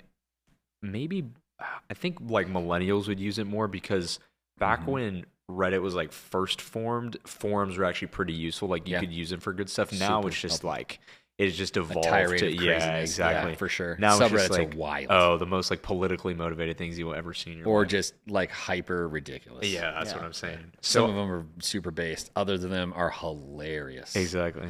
Depending on what you're doing. WhatsApp was what, 32 you said? 32 on WhatsApp. So we'll probably go like 23 for Reddit. Okay, close. Yeah, 25. It's 26. Oh, That's what they okay. have here. So not bad, not bad. Pretty good, guys. The next one up here, this would be surprising. Yeah, I know Javan used to use it. I have an account in theory, though I don't really post. I never really posted on it. Used. Mm-hmm. Yeah, you might still use it. Actually, I'm not sure. I've never heard you saying that you've used it. Any ideas? I'm lost. I'll give you a hint. They have glasses associated to this. Oh, Meta? Nope. Oh, well, I'm sure. Already did Meta. So this is the original glasses, people. Google Glasses? No, I guess those were the original Yeah. ones. I'm Okay. sorry, the ones that yeah. So the next one is Snapchat. Okay. So remember the snap glasses that they did? Remember that was kind of a deal with those? That's right. Oh, interesting. I just got a phone call. It was something that happened yesterday. Really interesting. Oh, gosh. We'll talk about it in the future podcast. Okay, so the Snapchat was next. After that, this is interesting. I thought this would have more market share, but it says that it's the next one up. What do you think the next one Is is? Twitter. Yeah, Okay. Twitter, X. Yeah, what percentage do you think it's at? What was Snapchat at? 25. 25. Twitter's probably 20 flat. Okay. Yeah, I'd say 19. Yeah, 21. So Yeah, right there okay. in the same thing. So I use Twitter. Actually, I was an early adopter to Twitter. We used Twitter in our youth ministry before there was an app, because That's before there crazy. was an iPhone, right? Because iPhone came out 07, 08, something like 07, that. yeah. And so we were doing that before it was a a texting service. So you do like 40404 or whatever the number was that you had. And so you would text your number, whatever the number was, and you would log in. So we had like this way to get connected to the name of our youth group was Epic. So you did the Epic Twitter. And so you would actually follow the Epic Twitter. So we would like put out tweets, and it essentially like group texted everybody's phone. And so whatever you sent to Twitter, it would just group text everyone's phone. So Twitter was way different because like you would get just all these texts from anybody you followed on Twitter. It would come up as like from Twitter, and it would say like what associate to their name. But you're like, whoa, that's crazy. So Wow. I remember me and my friend Sean, a bunch of us were early doors on that. So Twitter gang, way back. Wow. Tweet gang for sure. So that was back when Twitter didn't have any vowels in it.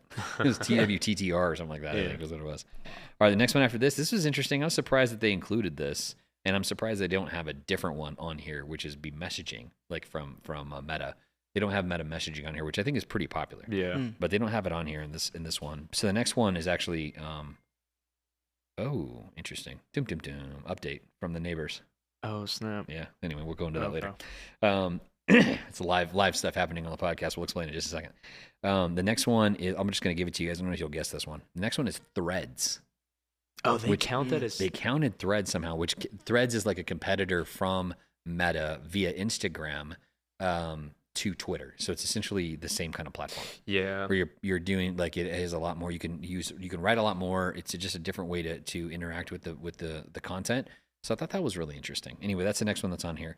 After that, I don't even know this one. The next one, that's at 8% Threads. The next one is Blue Sky. Which I've never used Blue Sky. I don't even know about that. I don't know if this is sponsored by Blue Sky. They're trying to put themselves in here. I'm not sure. I just don't know about it. Yeah. So that's me. I'm sorry. I'm probably too old to know about it. And then the next one is Truth Social. And that's like right there at the same kind of percentage.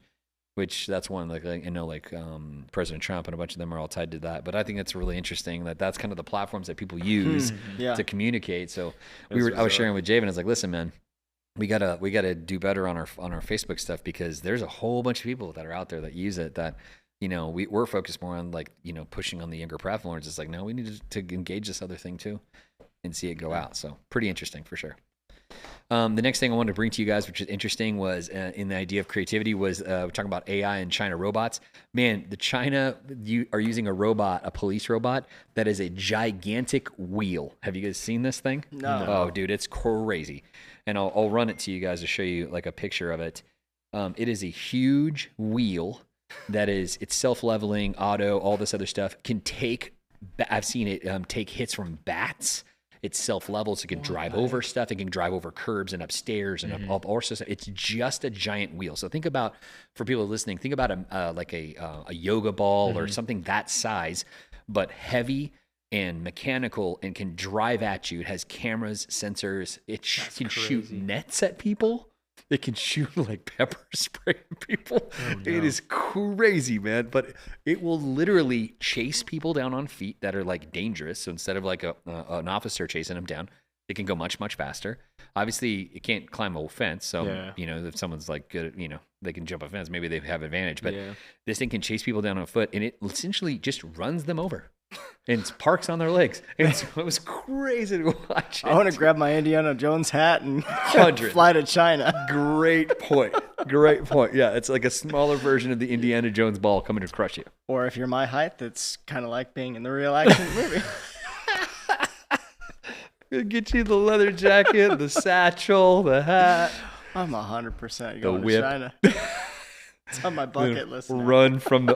what's your goal? Are you going to go see the wall? No. I'm going to go run from the police. Shout out China police, man. They're doing the thing. That's super funny. What do you think, J-Bo? Is that something that you think is a good idea? It's pretty crazy. I mean, like, with all the functions that you say it has, like shooting nets or pepper spray, my first thought is this thing controlled virtually or is it automated? I think you probably, my first thought is it's probably controlled. Okay. And then I think it's not. I think it's actually automated where they set it in process, they identify the person and just cut it loose. Oh, there's no way. See, I think that gets a little too dicey because, like, there's definitely going to be an instance where that robot, like, fires something, like, unintentionally. Like, I mean, the same way that you have, like, cops accidentally shoot, like, somebody that they thought was reaching or something like that. For sure. Like, if a robot incorrectly identifies a threat and then, like, it shoots like a net at it or like pepper sprays like somebody, then I mean, I think you can come back from that though. You can come back from being pepper sprayed. You can come back from getting a net shot on you. And like versus a bullet. I mean, yeah, way different. But I mean, they run you down. My thought was they're just showing one. My thought was, dude, what if they pulled up with like just a small trailer, and just let out 10? They just rolling down the street at you like as a big police, yoga ball gang or whatever they're calling these bad boys. I thought it was real crazy. Yeah, that's wild. Really interesting thing. I don't like the idea of putting control over humans in the hands of robots. Mm-hmm. Yeah, I mean, when we were talking about the drone situation and arming drones. Yeah, I mean, there's a whole movie franchise based on armed robots. People, yeah, totally. But not to be crazy about it, but I mean, there is a real danger because machines can be hacked for sure. And so I don't like that idea. Yeah, yeah, it's a little dicey, a little crazy, but I will say, like, it is interesting. I'm thankful. I think people are really freaked out by humanoid robots because it's like, wait, what is this thing? Yeah, it's that uncanny valley. You're not really sure about this thing, whereas this is a different form factor altogether. So like, they don't know how to respond to this thing. And I think that's the advantage they're kind of weighing on. So kind of smart to think about it in a different way. It's like, hey, what do we need to do? Well, we normally use a vehicle to try to track them down faster. What if we did without the vehicle altogether? What if we did without the person altogether? We just used the wheel. Yeah. And we just like rolled over them, which is crazy. You just carry a plank of wood so you become a ramp. That's the new hack. Yeah. It's like, what's up, cuh? What are you? Oh man, you know us, man. We're from that Oak Town, bro. That's right. Got the plank of wood. Chinese fashion all of a sudden just has just wood on it. That's true. This is an anti-police jacket. It also becomes a plank of wood. Yeah. So, hilarious. Hey, another area of creativity that people are trying to problem solve is that the problem with advancing AI is that something we talked about before is that they're running out of power and water.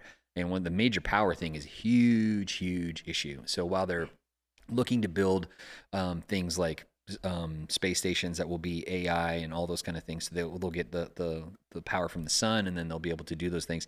Here, in the meantime, they're working on stuff. And so recently they just signed bills from America. I know the president signed some stuff that's going to put nuclear power back on track, which I know is something they kind of leaned back from kind of in the 80s. And so they're 1980s, and so they're actually pulling back this other direction to power AI. It takes that much power to do it, which I thought was really interesting. And the other side of it, as we talked about previously on a podcast, which is that Google has bought like a power company because they're trying to hedge their ideas. Like, listen, we got to funnel some of this power our direction. What's your take on that? What do you think about that? We have a power plant on our bias.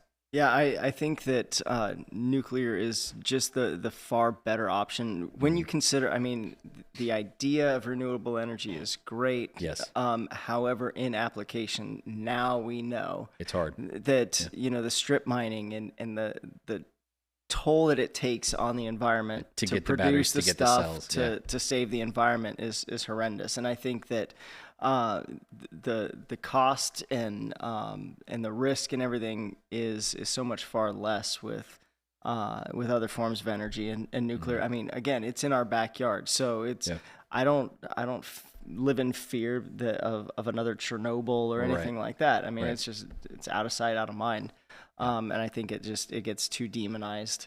But I think that if we want to continue, I would really rather that they just focus on shoring up our grid before they start worrying about the next step. Yeah, no, it's both and. It's not either or for sure. Yeah. Javen, any thoughts on that, on nuclear? Anything that's scary? And it's different perspectives, different generations.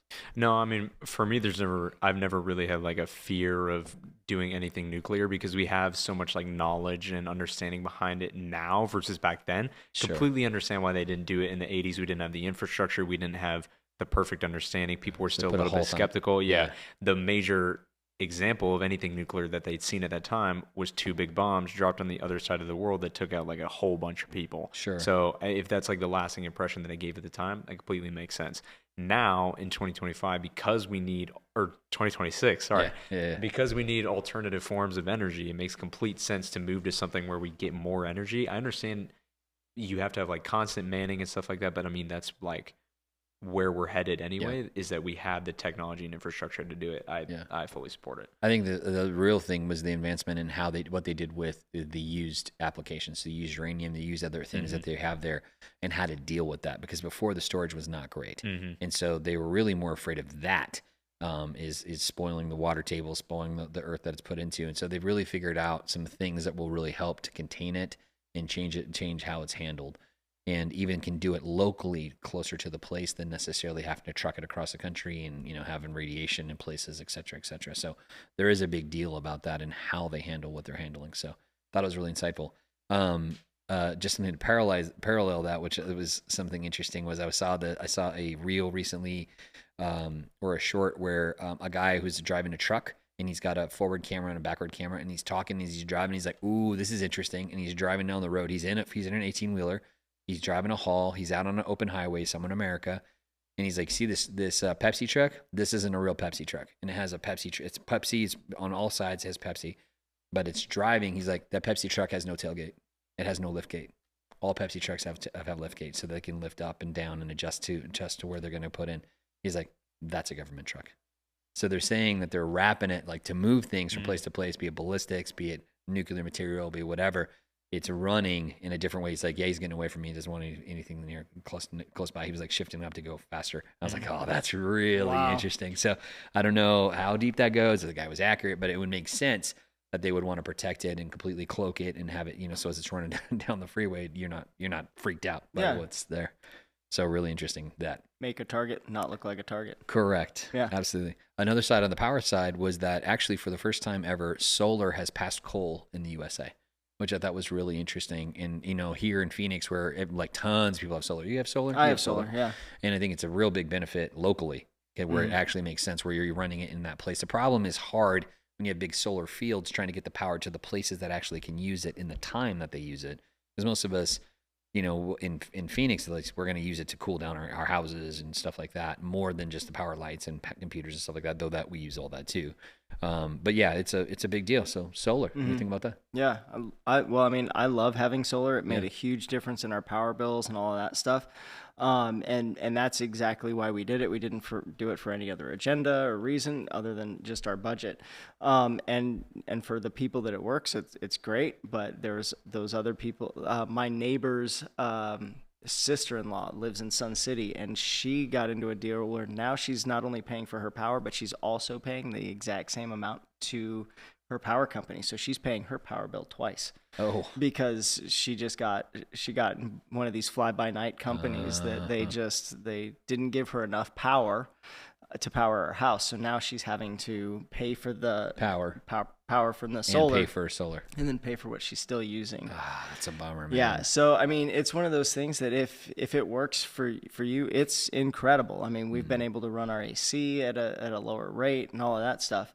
But again, I think that with all of those renewables, the most important thing is that we have an honest conversation about it. Yeah. Like it's great for this and that, but it's not exactly how it was sold to us as the end all, and it's going to save the environment and all of that stuff. It may save your environment, but the people that had to strip mine it, their environment is not necessarily saved. Oh man, such a good point. Really interesting as far as that goes, because that's a crazy deal. It is context. It's that's the same thing with electric cars or anything else. It's really good for the environment around you. You don't have anything coming out of a tailpipe.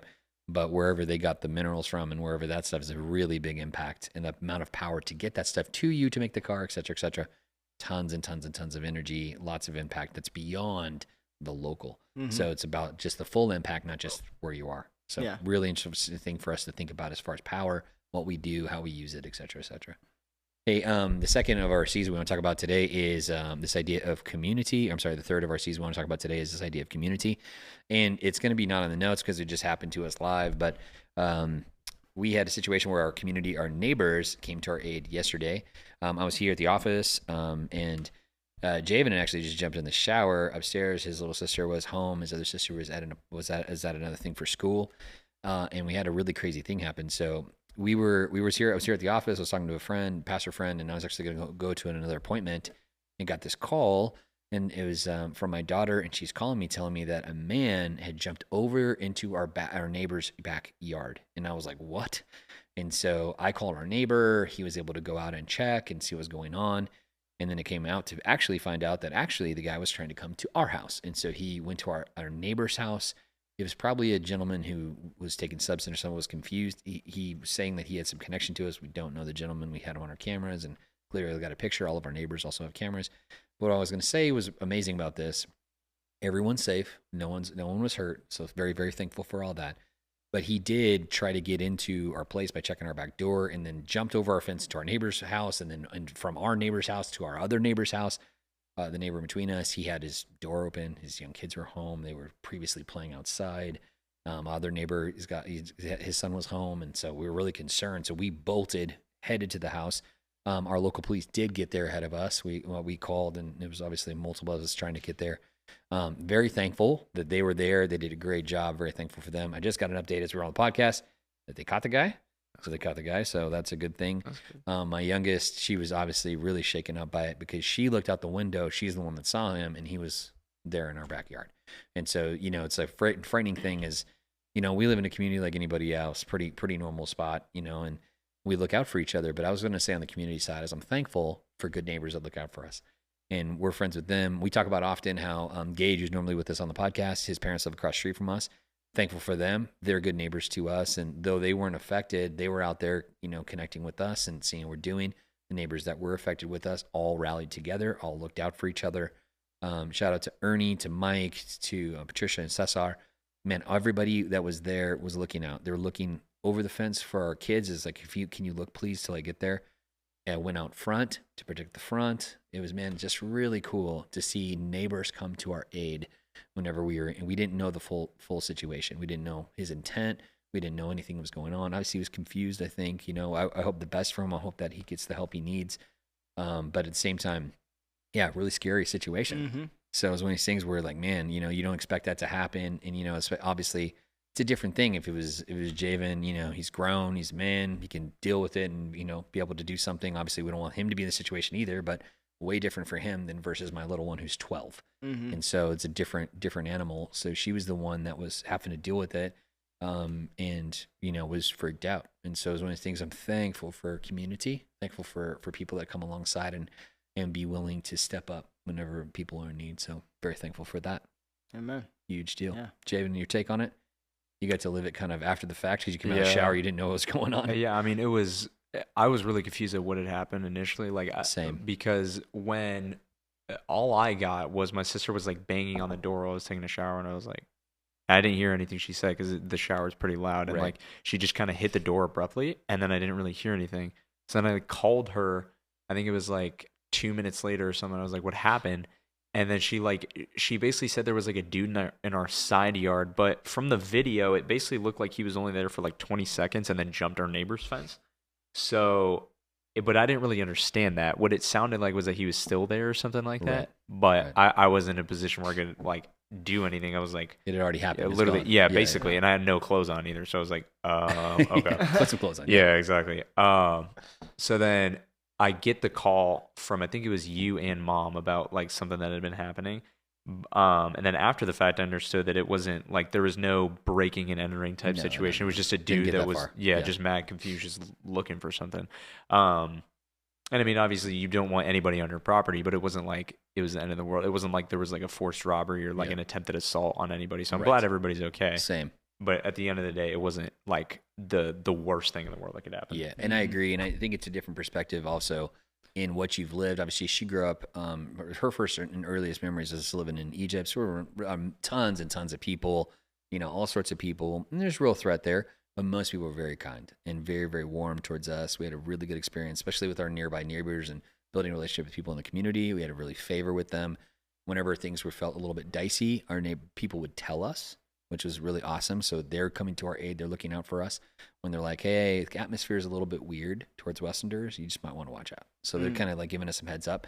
So that's kind of the Javan grew up in that. He's older. He obviously has a different experience than her. So not as easily rattled and things like that. And you understand, it's different people, different mentalities, different perspectives and that type of stuff. As a parent, I'm full dad mode, wanting to go and solve the problem.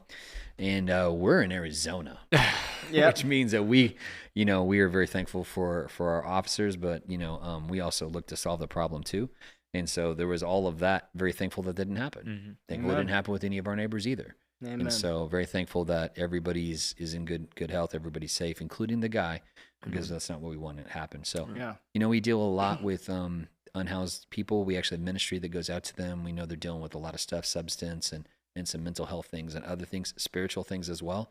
And our heart is that they thrive, they find freedom in Jesus Christ, and that they can get the help that really changes their life to make different decisions. We've seen it happen with people who were on the street that are no longer there and are getting to have a different experience because they had a life transformed, and we're able to give freedom spiritually and then mentally of things that were ruts in their life that were keeping them engulfed in that. And so very, very thankful that there is a difference that happened there. So praise God. Amen. All right, the next thing we want to talk about is this idea of community. And I want to talk about this thought process, and continuing that thought with community is about you and your money for the year. I know something all of us are working on is to be better with our money, be good stewards of the things that God gives us. And so one of the takeaways is from Dave Ramsey. Love Dave. Think him and their whole network of people have helped a ton of people get out of debt, and make wise decisions with their money. Have you guys been, are you guys aware of Dave and kind of what his thought process is? Yeah, we went through and did Financial Peace University, Annie and I. It was a big, it was huge for us. It really helped us with a lot of different things. We don't do the envelope system like we should, just because we're so digital. And because of the way we bank, it's just very complicated for us to get cash, but so much value in all of that stuff. It was one of those things that, for anybody considering marriage, I would highly suggest doing that as a part of your premarital counseling. Smart. Just so even if you're not on the same page, you have the conversations about getting on the same page with money, because that's one of the biggest things that we know that people fight over in marriage is finance. And so absolutely, I really wish that Annie and I had done something like that at the very beginning of our marriage. We didn't do it until about almost halfway in. Oh, wow. And so turning a ship, in midway is kind of hard. No, for sure. And, honestly, man, such a big deal to talk through that. That wasn't a piece that Celeste and I had done, though we did talk through, obviously, budget and all those kind of things. We always have shared accounts and that kind of stuff. I know people that have separate accounts and then a joint account, and I see the value in that to some degree, but you definitely need to have joint accounts together 100%. And treat that as your primary account. If you want to have something that's like, this is the, where we put like our allowance or other things like that, I get all that. But I think having the accounts together keeps you in step together, and it keeps it where it's not separate. The people that I've seen navigate it separately, man, it keeps you separate, and it keeps you mine and yours and definite instead of ours. And Celeste and I, we even watch that when we talk, even with what we say, and talking about our thing that we did, or our this or our that, and it makes a big difference. So very thankful for that kind of alignment, to have the right deal. You're 100% right as far as people having fights, man. The people, they mainly fight over a few things, and it's usually intimacy or sex.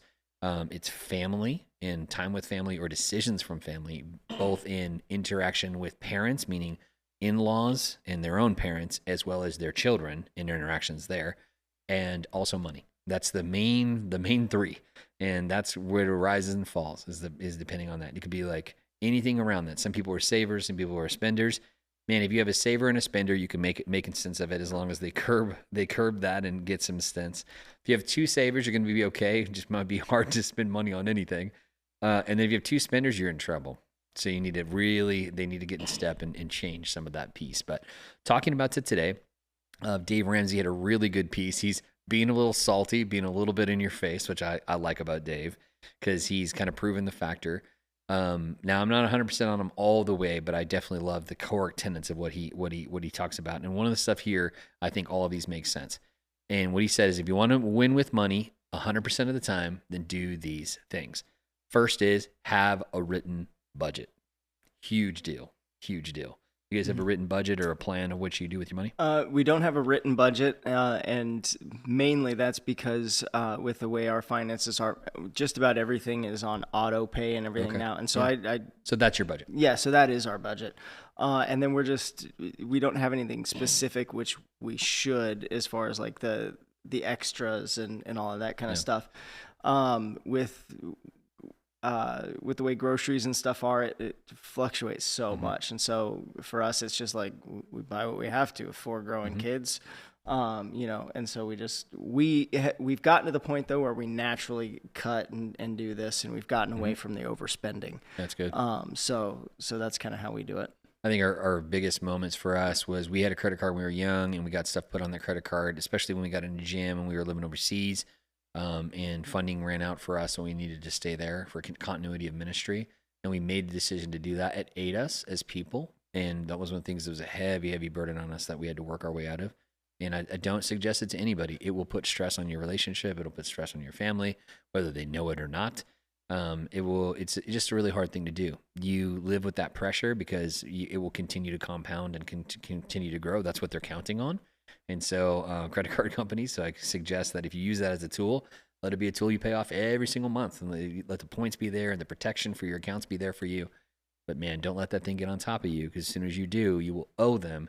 You'll be paying way more than whatever you bought on sale or whatever experience you had. So let me encourage you in that regard. But Javen, how about you, man? Do you have a budget of stuff that you're working on? I mean, yeah, I allocate a good amount of money just like to whatever school expenses I need, whether it be like dorm or food plans or like fractional tuition or like, I don't know, class enrollment, whatever the funding is. And then I set aside a certain percentage that goes into Robinhood, but I think I'm going to probably move it into some different stuff this year instead of trying to do Robinhood. And the rest of it, I kind of just like let sit. I have spending money in theory, but most of the time I just use that to spend probably on like food if I run out of like meal swipes or run out of like maroon and gold dollars, which is what we use over at ASU and stuff like that. So yeah, but I mean, I do it in terms of like concrete amounts, not percentages. Obviously, as I change jobs and like move overseas, that'll fluctuate. But for now, yeah, it's just like money amounts, I guess. Yeah, I think it's really wise. I think that's the number one thing that I talk with young couples. To your point, going through Financial Peace University would not be a bad idea for those looking to get married. I talk with them about having to have a plan and having an account together and agreeing upon what's going to go in that account and agreeing upon what that looks like. And if they're going to do a trade-off where one is going to stay home to be with children or something like that, then understanding that is what they're giving into this relationship, and that is valuable. And so there's not I'm the one that earns the money, I'm away this over. No. We're together on this thing. This is our money. Once it's his account, it's our money. Sorry, I didn't mean to interrupt. I've known several couples who've had the separate accounts, and for some of them it works well. Right. And so it's great when it works well. Sure. I've seen more often than not where it doesn't. Correct. And what I typically see is it starts out with great intentions until one person becomes the earner. Right. And then it becomes this who's paying. Totally. Who's paying for dinner and this kind of a thing. And in one particular couple of close friends, one would lord over the other. Yep. Because it was like, are you eating tonight? Because I'm going to Wendy's. Are you buying anything? Wow. Because it as again, it works if your marriage is working. Sure. But if your marriage isn't working and only one of you can pay the rent or the mortgage and the other one's not, it can become an issue of controlling the other and stuff. And so it's if you're considering doing separate accounts, try as best you can to look down the future and see what this looks like, because it only works if you're working. Absolutely. And I would say like having a joint account that you put money into together still is the best option, and have that be the one that everything pulls from, et cetera, et cetera. I would suggest that your checks go into that account and then you pull separate, smaller amounts off to other accounts if you're going to have a separate account. We just do that as a savings account separately, and we just treat it that way, and we just earmark what money is going to go and where. So even if it's something specific, so we've allocated, and we've only done this in recent years when we had the bandwidth to do it. Before that, we didn't. What we call like our allowance, and our allowance is you can spend on whatever you want. So I'm just like running a tally within our own stuff of where it's at, like how much of money I have to blow on whatever I want. So I can use it on golf, use it on shoes, use it on whatever I want to do, and it doesn't matter. And Celeste is the same. And she can do whatever she wants. It has no effect. The first thing that we do, as soon as we get our check, we give our tithe to the Lord, because we believe very much in that. And so, but we are walking in trust with the Lord, that we are someone in covenant with Him. And so we give Him our tenth, our first, and our best to Him, and we do that as an act of worship.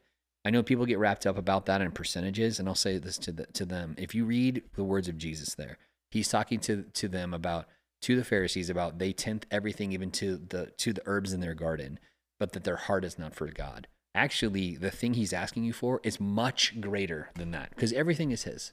And so actually he's asking you for all of it. And so the real thing is giving the Lord those things and being obedient with your heart opens you to generosity. And then he can, if you have open hands, he can pour into you and pour through you to other people. And you actually get blessed along the wayside way more than if you just hold on to everything yourself. And I can tell you that over and over and over again of examples of people that, if it says, test me on this, friends, I consider that you would test them on it. Read the words of Jesus, read him in the scriptures, and see how much he talks about things like money, things about being those who pay attention to that. It's very much there in scripture. And so people that are like, oh, church is about this, they want my money, et cetera, there's definitely been abuses there. There's no doubt about it. I will definitely say that. And I'm not for that either. In fact, I've taught against that in places where, in different cultures, we've seen different ways. I had people coming to me as an international church pastor overseas, and they're like, Pastor, how could they do this? They're taking money and in a service, putting it down or throwing it down at the pastor's feet, like as a blessing towards him. And I appreciate the blessing. I said, listen, what they're doing is not wrong in giving a blessing towards a pastor. They want to sell business, or they want to sell some stuff, and they want to give a blessing to the pastor. That's fine. Whatever they want to do from their heart, that's okay. But the way they're doing it is wrong, because what they're doing is, it emulated what like imagery you would see at like a strip club. Yeah. I was like, this is not right. And so I was like, this is not how we do this. You know what I mean? Like, you want to give, you do that on the low, you do that on the side. You want to honor them in a public way where it's corporate. That's a different thing than that. That's honoring of a person in a deal. That's not what this is. That you give that to the Lord, and the Lord does that. Like, I don't set my salary. We have a board that sets my salary. I set my team and honor my team and do that kind of stuff within our budget that we approve together. And that's how that works. So there's all above board transparency. I don't ever touch the money. I don't clear the boxes. I don't do any of that. This week, I walked up on a situation where one of our ushers had opened one of our boxes and left the keys in it. And they were like, Pastor Jay, you need, I was like, whoa, what's going on with this situation? Yeah. So I walked over, didn't put my hands in anything. I'm like, what do we got going on in here? Is this thing still full? No, someone's already taken the offering out of here. Cool. Someone take these keys. Yeah. You know what I mean? Yep. Like, I don't want my hands in anything with that, because I deal with all this stuff once it goes through the bank and it's there. And that's how you deal with money.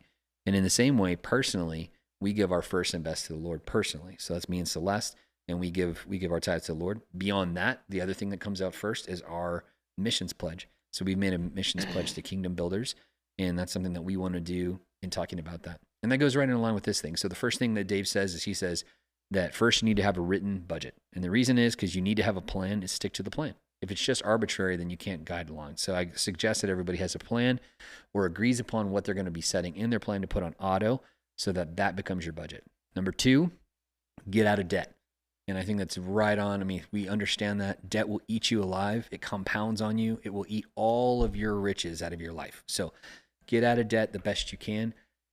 Don't live with debt on top of you and let that be something that eats you, especially things like credit card debt. And instead, you want to be someone who's free of that, because whenever you have no debtor, then you are the one that can be generous from that position. So huge deal. Third one he says is, don't spend everything you make. I think that's a no-brainer, but most people don't get there. And so that's one of the things that you have to be like those who understand how much you make, how much you can budget, and what that looks like, because you want to have margin, because things always come up. Oh, yeah. Every month, there's something that's going to come up. Especially the more kids you have, the more there's an opportunity for something to come up.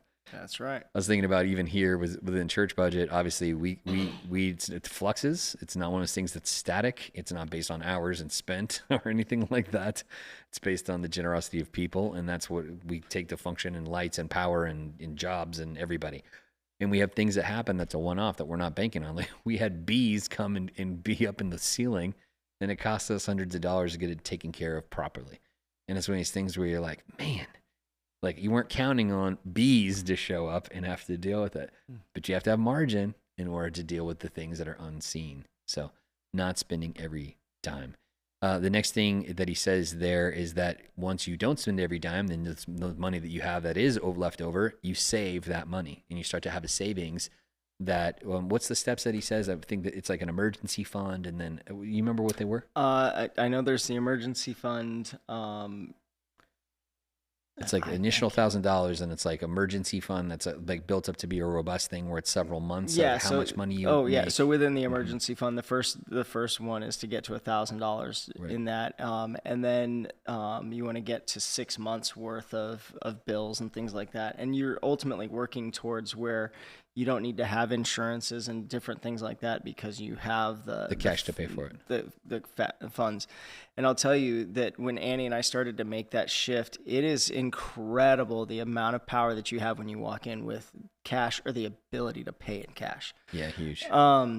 We went to go buy our bed, and because I believe in, with as much as you sleep, that you get a good bed. Yeah, totally. And so I walked in and I came at the guy a whole different way. I said, look, this is what I'm looking, you can start me at this end, but I'd much rather you just start me at the top and we'll work our way down because this is what I want. And I plan to walk out of here with this tonight if you can come up with the right price. Numbers. Yeah, totally.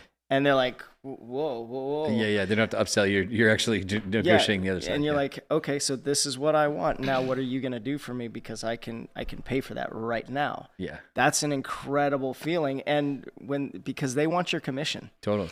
And so there's a lot of power that you have when you've got that. But when you can't have the same confidence when you're using somebody else's money that you're ultimately going to have to pay more, That's true. to play that game with. That's totally true, man. And I think once you get that money saved, and it's a different thing. Man, one of the things I didn't even think about this, I really learned recently heard about this, is they said if you go and you drive a beater car, one that you don't like but is reliable, and you drive it and you make payments to your savings in earmark it for a car, then you do that and you do that and you do that, and then by the time you go to get your car, the car that you actually want or need, because the other one's finally dies, then you go and you cash out the next car. And so you're not taking a loan, an auto loan at all. You're not paying a percentage. You just buy the car. It's your car. It's a great way to look at it. Then you make payments to yourself for your next car. So whatever the next car is you want, maybe you want a much nicer car. Maybe you want to go from, you have a whatever, you're driving a Prius, good car. Maybe it's not very fancy. Maybe you want like a Lexus version of that, so you want the bougie one. Okay, cool. You drive this one, you save, but making payments like you'd have to pay for that bad boy, and you're paying it into your account. And that way you're not paying a debt to someone else. No, you're paying it to yourself for the future. And then when you go, you show up, you rock up, you got the cash for the thing, you just buy the thing. And I was like, wow, I love that. Yeah. I think when I was young, I was like, so I had this, we talked about before, like the fear of missing out. I was so concerned. Like I wasn't gonna be able to have a thing. And I want to have this thing right now. It's on sale. It's such a good deal. No, it's not. Not whenever your credit card's 22%. You're out of your mind. So it's like, the trade-off on that is such a bad thing. And so you pay for it so much. Well, and once I realized, especially when it comes to fast food and credit cards, how long you're going to be paying for that one hamburger. Because that just goes into all the funds and stuff. So when you buy that, now $10 hamburger meal, you're going to pay for that hamburger meal potentially for 20 years. That's crazy. Because of the interest and everything, you're not going to touch the principal on your, depending on what situation. I mean, think about that. You're taking out a loan essentially for a hamburger. That's crazy. That you're going to be paying on as long as your mortgage. I know. If you only make the minimum payments. It's wild. And so after that, it's like, I don't need Taco Bell that bad. I don't need this burger that bad. I'll go home and make a sandwich for 75 cents. Well, honestly, to that end, like kind of budgeted for lunches to be at a certain number. And I'll tell you, like, if I don't eat lunch and I already make something from home and bring it, then you save so much money. Go ahead. So sorry, I just did this because I buy a lot of bulk food and stuff, and so I buy chicken by the case, so 40 pounds, and I did the math once I broke it down for one piece of chicken for each person per night and everything. For me to do rice or a potato of some sort, a vegetable and chicken, it's $3.50 to feed my family. Wow, that's huge, man. Yeah, for the whole family. Yeah. To do frozen pizzas. Three frozen pizzas. Everybody gets a half a pizza. Yeah. Right? That's $30. Wow. Yeah, $35-ish. Yeah, and if you went to the Lord's Chicken, which we love the Lord's Chicken, Chick-fil-A, but if you went there, $50. $100. Yeah, absolutely. Definitely. It's like big money. I know when we splurged when we were in Paris for my birthday. and they opened a Chipotle, and I was so pumped because we hadn't had Chipotle in a long time, and now it's like ubiquitous. It's literally everywhere. But at the time, there was no Chipotle, and we were like pumped up. There's no really good Mexican food there, aside from what Celeste made, which was great. And so we decided to go to Chipotle. Dude, I think we bought food. I mean, Amelia was tiny. Javen was a little tight. I want to still say it was $65 once you do the exchange rate on the euros and how high priced it was because everything's more organic there. I was like, I was like gonna die. I was like, really? Yeah. On fast food? Yeah. And we were broke as a joke, so that was like a big deal for us to step up into. You know what I mean? As missionaries, we were like, oh wow, as international church planters, I was like, dude, this is crazy. But man, what a difference to have the money to be able just to go do something and to be able to pay for it. One of the things that eats me up is I see people spending so much money on delivery. And I get it if it's a business expense or some other kind of thing where it's like, okay, we have a ton of things going on to go and pay a person to go get this thing. And the time that takes is actually, it's cheaper to have someone come and bring it to you. But if it's just you and it's just for convenience, dude, that will eat you alive if you do it all the time. Yeah. Crazy. Javen, what do you think about you, man? Your younger generation, big into that, deliver everything. I mean, it just depends. Like, if you have the money to do it and that's like going to be the thing that you dedicate kind of like all your free expense towards, go ahead and do it. Like by any means. Sure, if you have cash. Yeah, exactly.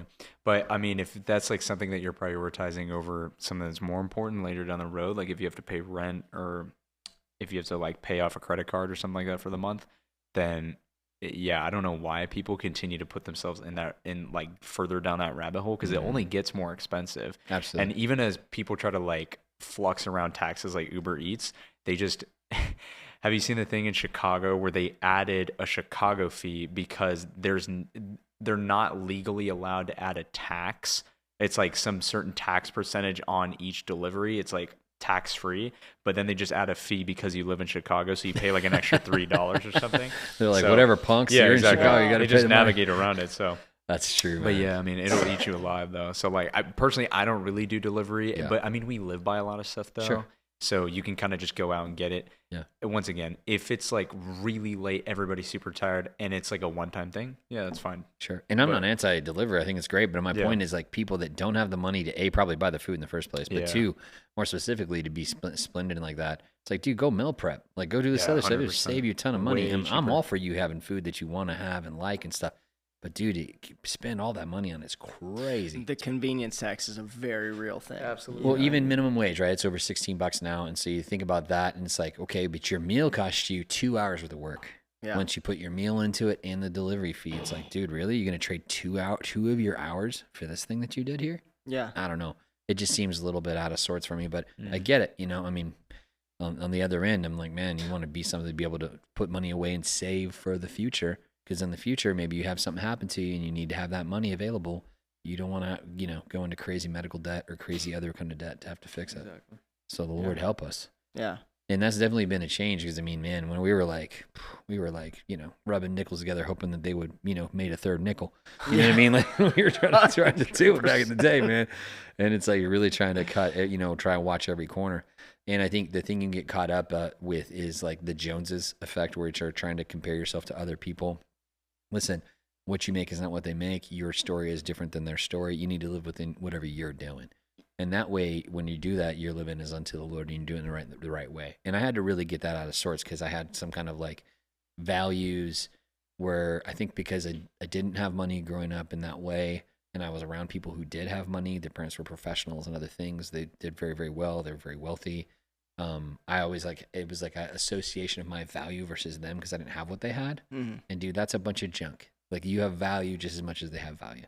And so once you get that sorted out in your heart, and still got to keep that sorted, but once you get that sorted out in your heart, then you're like, okay, we can live completely different, free of that. Yeah. And you're in a different space. Yeah. And that's one of those things because, my kids have a lot of parents who have done very well for themselves. Yeah. And that's exciting and I'm happy for them. It is kind of hard, though, when your kids come home and they go, well, why don't we have this? So why don't we have that? Well, because your dad's a pastor and your mom's a teacher. Yeah, totally. Right. And so, again, it is one of those things that you have to be happy where you're at. Yeah. Be happy with what you have and those kinds of things. Yeah. It's so important. And you can get blessings along the way. I mean, man, I've seen, my dad, he said, I love this. He said, God will bless 1,000 sinners to get a blessing to one of his saints. And it's a concept, meaning like, the blessing of God will go through a whole bunch of people to get to you. It doesn't necessarily have to come from a direction you understand. Like, we've seen all sorts of blessings happen in our life. I was like, wow, that was cool. Like, I didn't expect that to happen. And it might not be monetarily like a blessing. It could be something else someone did for us or said, or an encouragement, or did something on our behalf, or, just something else. Such a huge win. Even we pray all the time, man, you rebuke the devourer from our goods. We've seen our tires run forever. We've seen other things happen. Yeah. And I'm like, man, I had a friend who, he bought a new truck and he didn't like the tires. He's in a place, he makes good money, him and his wife doing very well. He just went and bought new tires. Well, he didn't sell his tires. He donated those tires to the church, and we were able to use those tires. I'm like, dude, awesome. It means we don't have to buy tires. You know what I mean? Like, this is a great blessing. Huge deal. So very thankful for stuff like that. Like comes out of left field, and it's a blessing to us, to blessing to the church in this case, or other things. So very thankful for stuff like that, where people are thinking that way. They're like, well, I could sell this, but what if I just was a blessing with this? Like, I'm like, man, what a win. What a huge deal. So. Well, and we've been on the receiving end of that, yes. and we've been on the giving end of that. Of course, same. And both of them feel incredible. Yes, they do. I will say the receiving end feels incredible once you get past your pride. Absolutely. Once you learn how to get past the pride and be able to receive from people, which that was a huge thing for us, especially when we were having financial troubles, that God would put something on somebody's heart to come and give us something, and we'd be like, thanks, but no, we're okay, because we were proud. And one sister here, man, her name was Sean. She was so incredible, and she was the one who really got it through to us, because she goes, "Don't rob me of my blessing." That's right. She said, "God told me to come and give this to you, and He's gonna bless me because I'm obedient. And if you don't take it, you're stealing my blessing. So take these groceries." And it was like, oh, it's a good word. And so once we realized that, it was still different. You have to do new behavior, but once you realize, it actually makes your walk with God even more special, I think, because when God sends you those things that you weren't expecting,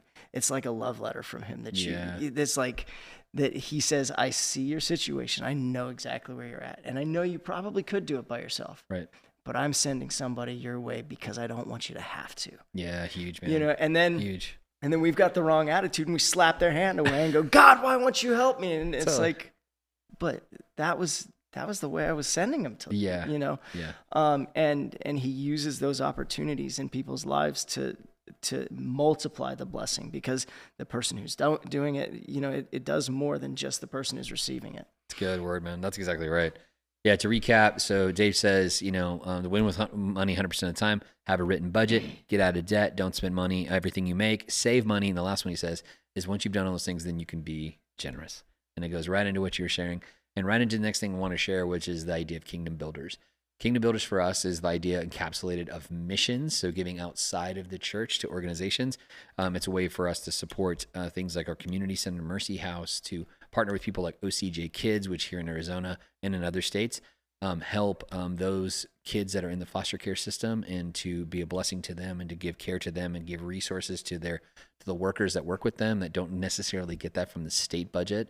A lot of blessings like that. To do things like partner with Chi Alpha, which meets on college campuses and is bringing the gospel to college students.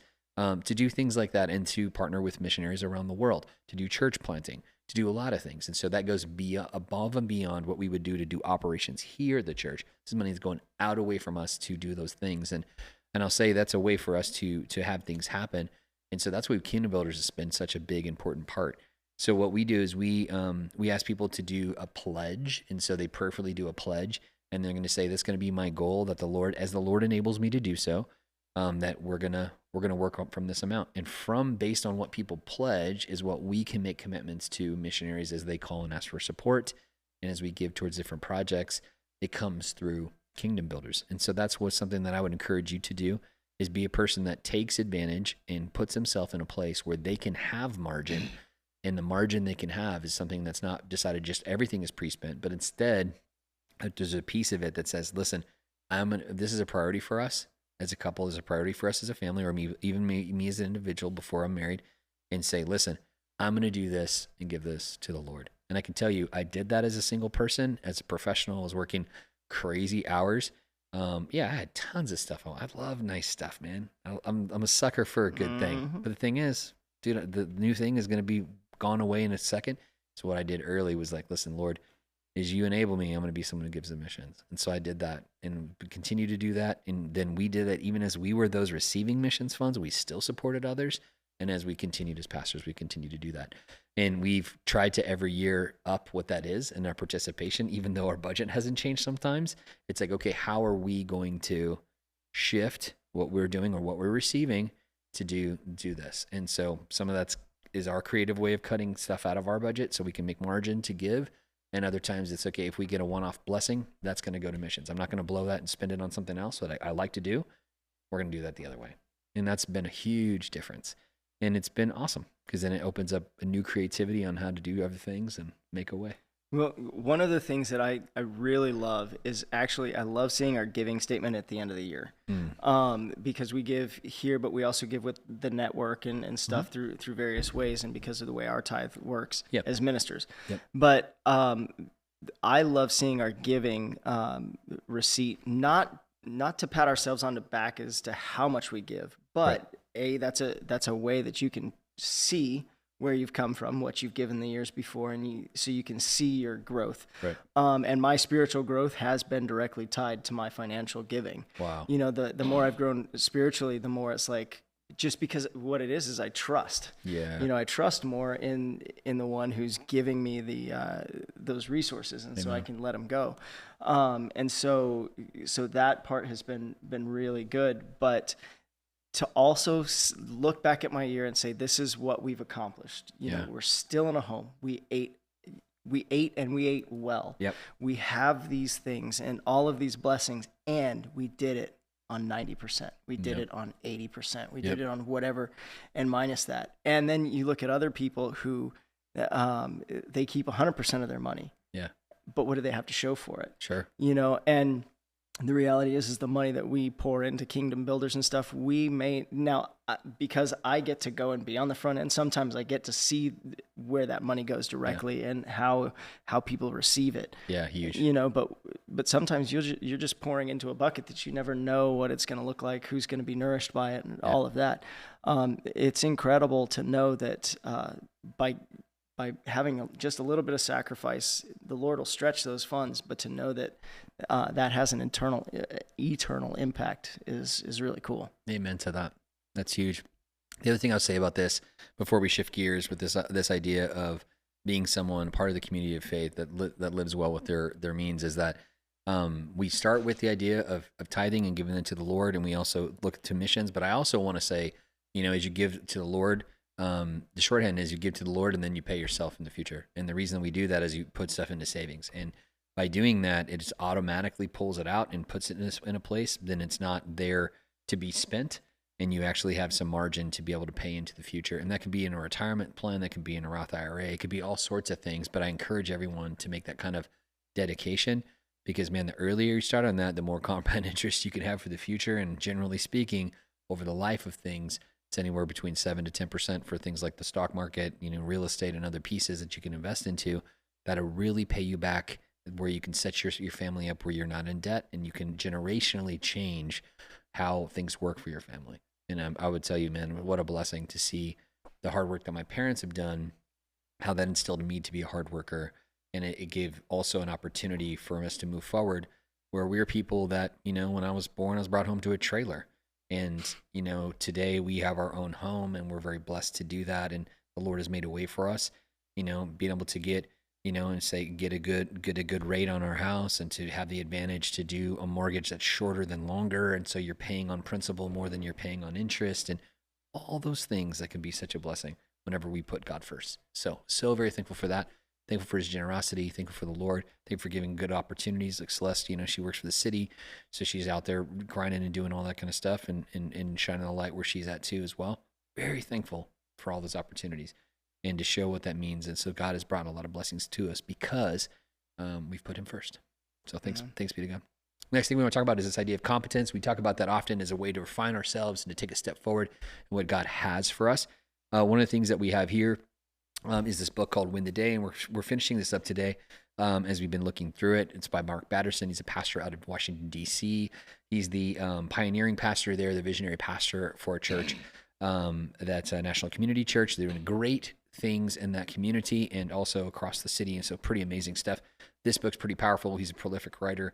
One of the things that we've been talking about here is he's giving these different ideas. He says, can you do it for a day? So win the day, focus on the day. If you can do it for a day, you can do it for two. So the idea is building habits, building patterns in our life to do these things and to keep it going forward. The idea is kiss the wave. He said this concept of being those that embrace what's happened to us so that we can move past it. And he's saying that if you eat the frog, meaning do difficult things you don't want to do first, then it frees you of the stress to think about all the time you would actually do dreading doing the thing. So if you do the hard things first, you get it done. Idea of imagining unborn tomorrows, or realizing that as we dream for the things that can happen, so they can happen. And then taking the step to make the step of faith to make that happen. An idea of cut the rope. And he gives that concept that there was a guy who was introducing elevators, proving that they were safe and that they would stop. And that's Otis Elevator. And he cut the rope and showed everybody it was safe, and everybody implemented elevators because of his boldness to take that step. So pretty powerful. And in doing so, it kind of set us on the next pace. We talk about this idea of wind the clock, and we talked about what that looks like and understanding moments versus time and how we live for moments. And we want to be those that make moments with others. The thing we're talking about today and finishing up this book is persistence hunting. The concept that there is no finish line, that we're those that continually be persistent in hunting for the best things going forward. What do you guys think about that, Javan? That's definitely true. Like, even the most successful people in the world, the reason why after they hit like a certain threshold in terms of the money that they make or the accomplishments they have, they're never satisfied, just because they realize that it's not anything material that they're chasing. When they aspire to do something, it's the feeling of constantly seeing how high you can go within that certain realm. Or impact. Yeah, exactly. Something like that. So it's not anything measurable that you're actually looking to achieve. It's just kind of like how far you really come from the beginning. And that's why people have the continuous drive to keep going forward. So it's definitely true is that there is no objective finish line that we're all chasing. Right. Because we're going to quit winning the day when I turn 65. Yeah, exactly. Like, no, we're going to keep winning the day. Exactly. Yeah. And everybody dies inevitably. So, I mean, go see the Lord. And you got a finish line, but even then it's like, it's with the Lord, and then it's eternal. That's what I mean. So it's just transitioning from this realm to the next. Exactly. Angus? Yeah. Yeah, it's really good. I think that, sorry, I just went blank. No, totally fine. Talking about persistence hunting, there is no finish line, and being consistent with winning the day. I think with us, being in ministry, there's always another Sunday. Sunday's always coming. Is.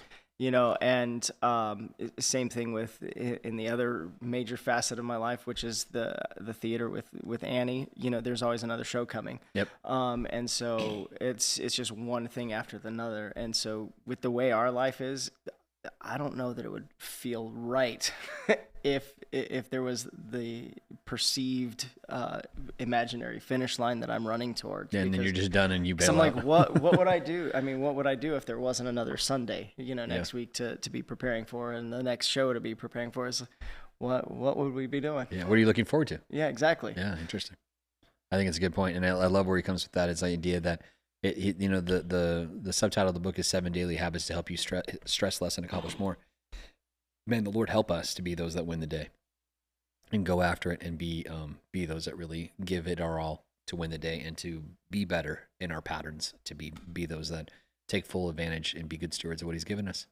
The second book that we want to talk about, and we've been kind of going through here, is the 21 Irrefutable Laws of Leadership. That's from John Maxwell, Dr. John Maxwell. Amazing. I've shared in the past how I got a chance, Celeste and I, to go and be a part of his home, be in his personal library, and to hear from him with a group of leaders. It was a powerful experience. Got to be there with some really great people, some really impactful pastors and leaders that were there in the room with us in a very small room. And I was like, wow, this is pretty great. Getting to hear from them and rub shoulders with them, spend meals with them, spend meals with John. He sat at our table and had breakfast with us, and such an amazing thing to hear from him personally. The laws that we want to talk about today is the law of sacrifice. The leader must give up to go up. And I can tell you that this is very true in my own life, that you have to be willing to give up safety or give up things or give up whatever it is to go up to the next level. A lot of times it's give up control, give up micromanaging, and trust others so that you can go to the next place and scale. because without trusting them to do it, there's no way, because you'll be always bogged down with the small things unless you train others to build them up so they can be a good leader too, so that the organization can rise. What do you guys think? Leaders must sacrifice. I know from my personal experience that is very true. Just because that's what it is, especially when it comes to, I mean, when you're leading people, that's what leadership is. Yeah, totally. You know, I mean, you're going to be giving yourself up. You're going to have a different experience than everybody else. Yep. And you have to settle that. You know, and that's kind of what I've told my kids, because being the kids of one of the leaders, they're going to have a different experience too. Yep. And from talking with other pastors' kids who've grown up, that can be something that turns you away. And so you definitely need to be also prepared for what leadership looks like in your life too. Because if you're not prepared for the sacrifices that you're inevitably going to make, you're not going to be a successful leader. You're not going to be in leadership for very long. You know, lots of other things can come if you're not ready for that sacrifice that you're going to have to make. None of the people who are billionaires and in charge of all these companies got there because they were unwilling to sacrifice. For sure. You know what I mean? Sacrifice first, and then they saw the growth that happened from it. Absolutely.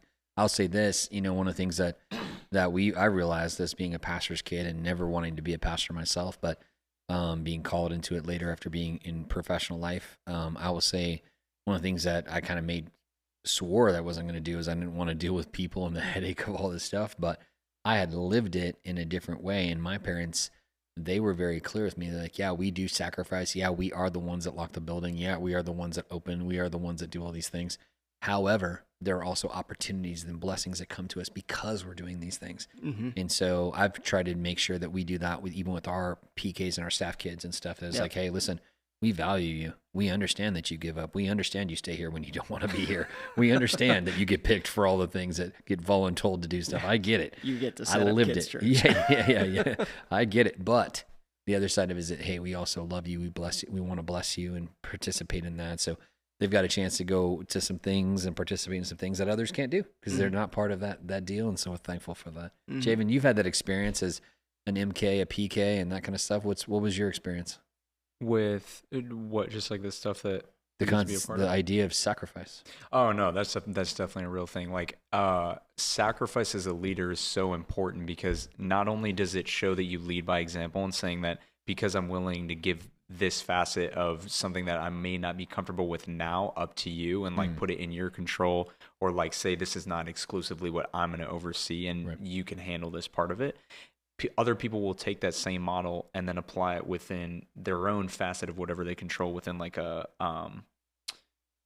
company or like a project model. Let's say like you have like a CEO and you're like, okay, I'm going to trust you with this part of a project. And then that project manager is okay with assigning like different roles to other people and like handing that off instead of just being a control freak and being like, oh, it's fine, I'll do it myself because you guys don't know how to do anything. Right. And I mean, that's a temptation for a lot of leaders when they know how to do it. Exactly. Because they know how to do it and they have the vision to do it. Other people just can't really seem to get on board. But as soon as you get past that, then you start to see something really thrive and really go. And I've seen it time and time again with international churches as they continue to grow, like with what we said last podcast with Pastor Raul, about how he's just grown his church so much across the last like year and a half. It's been exponential, which is incredible. Huge. And that's all because of his sacrifice and being willing to pour into that community, as well as a team of people around him that he entrusts and gives control over certain facets in order to make that vision happen.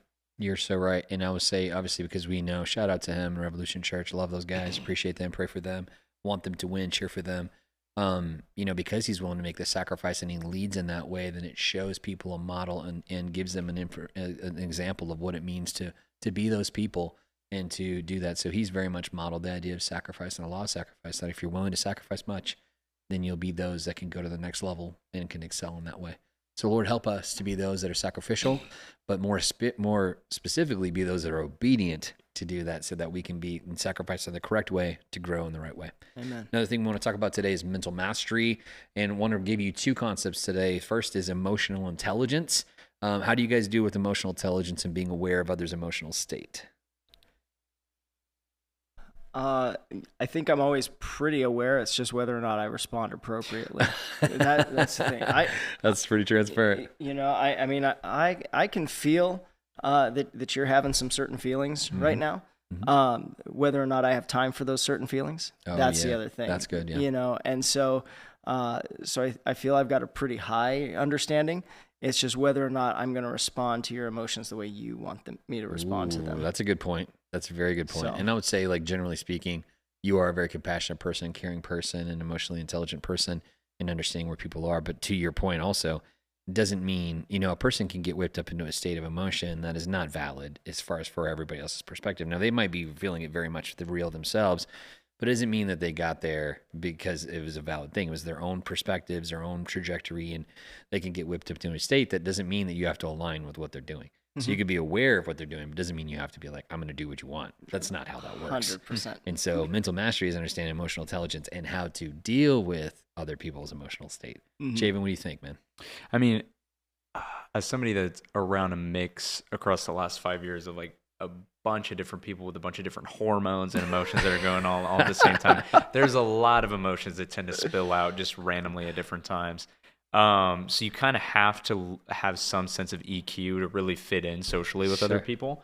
I would say I'm kind of in the same boat as Angus, where I feel like I understand what people are going through, but when it comes to like really emotional things or people getting sad, like about something that to me is like a minor inconvenience, I tend to like emotionally disconnect from that. And to some people, it might seem like cold within that aspect. I'm not intentionally trying to be. It's just because I can't see that problem the same way that they would be able to see the problem.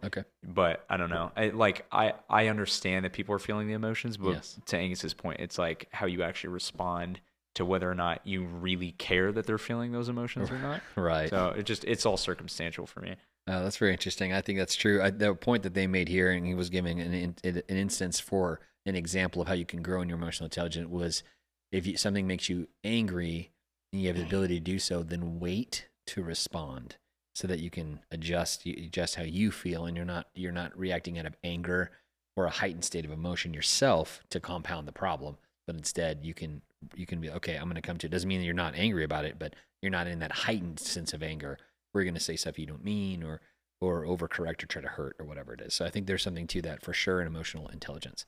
The second one that we want to talk about today is focus on self-awareness. And that is to know your strengths, know your weaknesses, and also to get information and feedback on your blind spots. And I think that's the one that most people don't do. So they might know where they're strong or where they're weak. So it's that concept of like what you can actually be aware of. But the third one is what other people see that you might not see for yourself. So you'd have to actually trust some people to get feedback from them in that regard. What do you think about that, Jabo?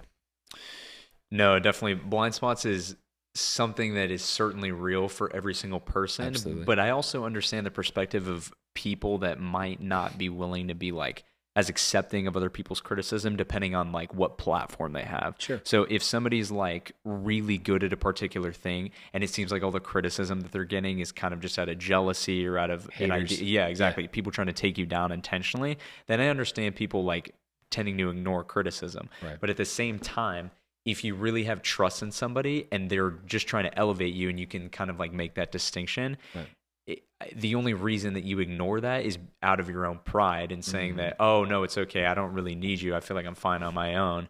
When in reality, if you were to just like humble yourself before the other person and really listen to what they're saying and then try to apply it to whatever advice they're giving you for that particular circumstance, then it'll help you a lot more going further into the future. Because they have your best interest in mind, because they're being transparent with you, and therefore you can trust them. Exactly. For sure. Angus, what's your take? Self-awareness. I think the same thing that Javan was saying. I think that you could even build some structure into it where, you know, as a husband, your wife should be that person for you, or vice versa. Yep. The problem is, you know, that we were talking about before, is that sometimes your spouse is the enemy. And so, right.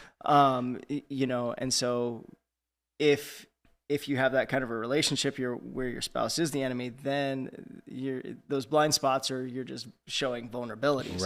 Right. But if there's somebody who's on your team, you know, because all the time as a dad, there's what I mean to do and then there's what I do. Right. And then there's how it's perceived what I've done. For sure. And so with that, you know, sometimes I'll come off and then I'll have to go and ask Annie, like, am I crazy? Or like, am I legitimate? Is this okay for me to be feeling this way? Yeah. So no, you're justified in your feelings. Right. Our fleet of daughters did not take it that way. Yeah.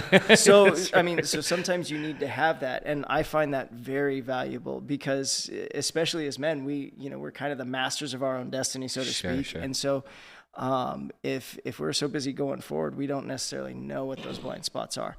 And so there's that portion where I think you should have your spouses. That if you don't have a spouse, then you should have some trusted friends. But then if you are a married couple, then you should have other married couples that can show you your blind spots too, as a couple, so that because those blind spots are where the accidents happen. True. And where tragedy can strike, you know, and so the more, you know, because if you have no concept of the way you're treating your spouse or the way you're treating your child, you know, in this way, because that's how you were brought up or this or that.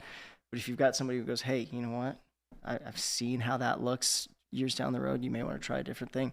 You know, that's very valuable, but you've got to be willing to not be the master of your own destiny for that to happen. Huge, man. Good point. You know, being those that are willing to hear feedback from others and give insight from others so it can help you be self-aware and navigate for the future and the things that you actually want to do. But it does mean relinquishing some input that comes from other people and to do the right thing. Man, a lot of good stuff in this podcast. Very thankful for the dialogue and for you guys being along with us. One word to leave the podcast. Javan, what do you think? It's like consistency. Love that. Angus, what do you think, man? Excitement. I'm going to say steward. Thanks so much for being a part of us. We're so appreciative that you're part of the collective. God bless you. Much love to you wherever you are.